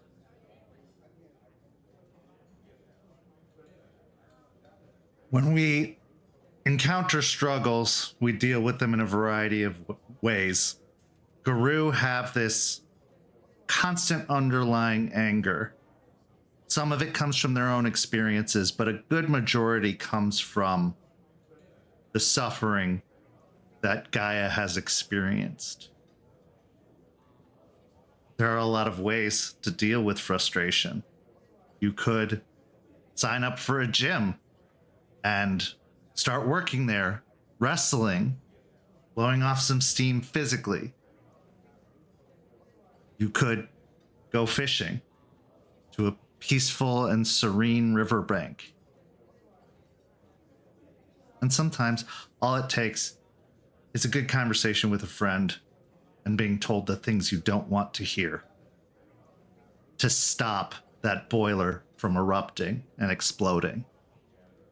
Because it doesn't just damage its surroundings when it explodes. It destroys itself more than anything else. This is where our story comes to a close this evening, but not without two final scenes. Our first scene takes us to a very fancy high-end apartment complex. An apartment complex that a couple members of this pack are very, very familiar with because it's their home. Has been their home ever since Jester moved in with Charles. It's late at night. The parking lots are sending pools of light across the ground. Two Guru have taken a big step towards making up after a little bit of a tiff and have now fallen blissfully asleep. But where we are is outside. Because outside, a mentor looms. As a silvery gray wolf sits perched on the ground, looking up toward the very same apartment where those two Gurus sleep blissfully. Its eyes calculating, cold, direct, decisive. The wolf then gets up off its hindquarters and starts to cross the parking lot towards the gap between the buildings. We see in their mind a memory. And in this memory, they are in a dark room.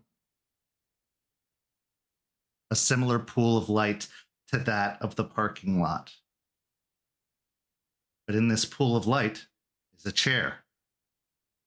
And tied to that chair is a man who seemingly would be young in appearance, maybe 2022. But from the many, many decades they lived before that, they are truly much, much older.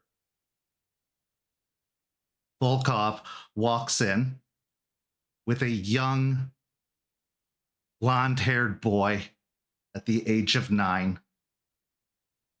He passes him a blade.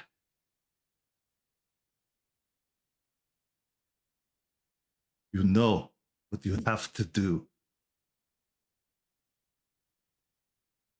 Are you sure I'm ready? You must be sure you're ready. Now do it, boy. Okay. And the young boy takes up the blade that is so large in his tiny hands. And he walks up to the leech strapped to the chair. He raises the blade and hesitates.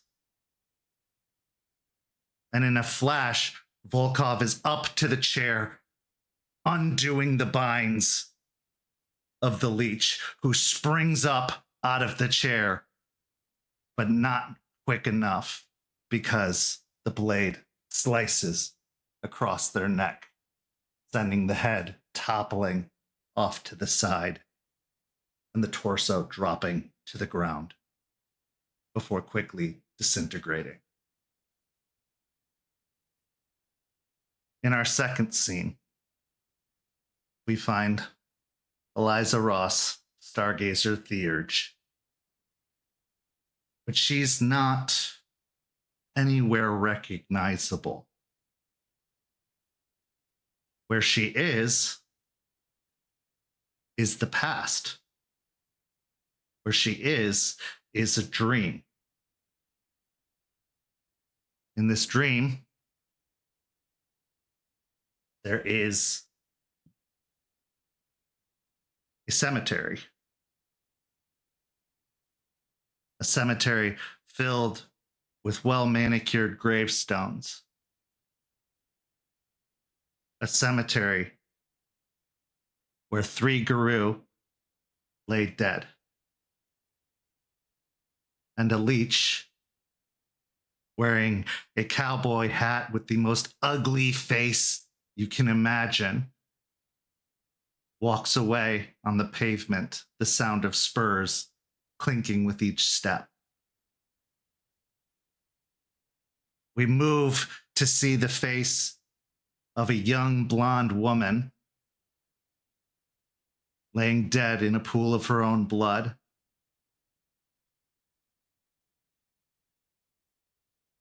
As Eliza is knelt beside the woman, stroking her hair, we hear a voice say, "This isn't yours to see."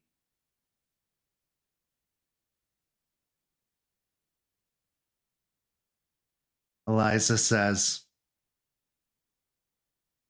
"We both experienced this, Brandon. We both carry the weight of it. But just remember who stayed and who left."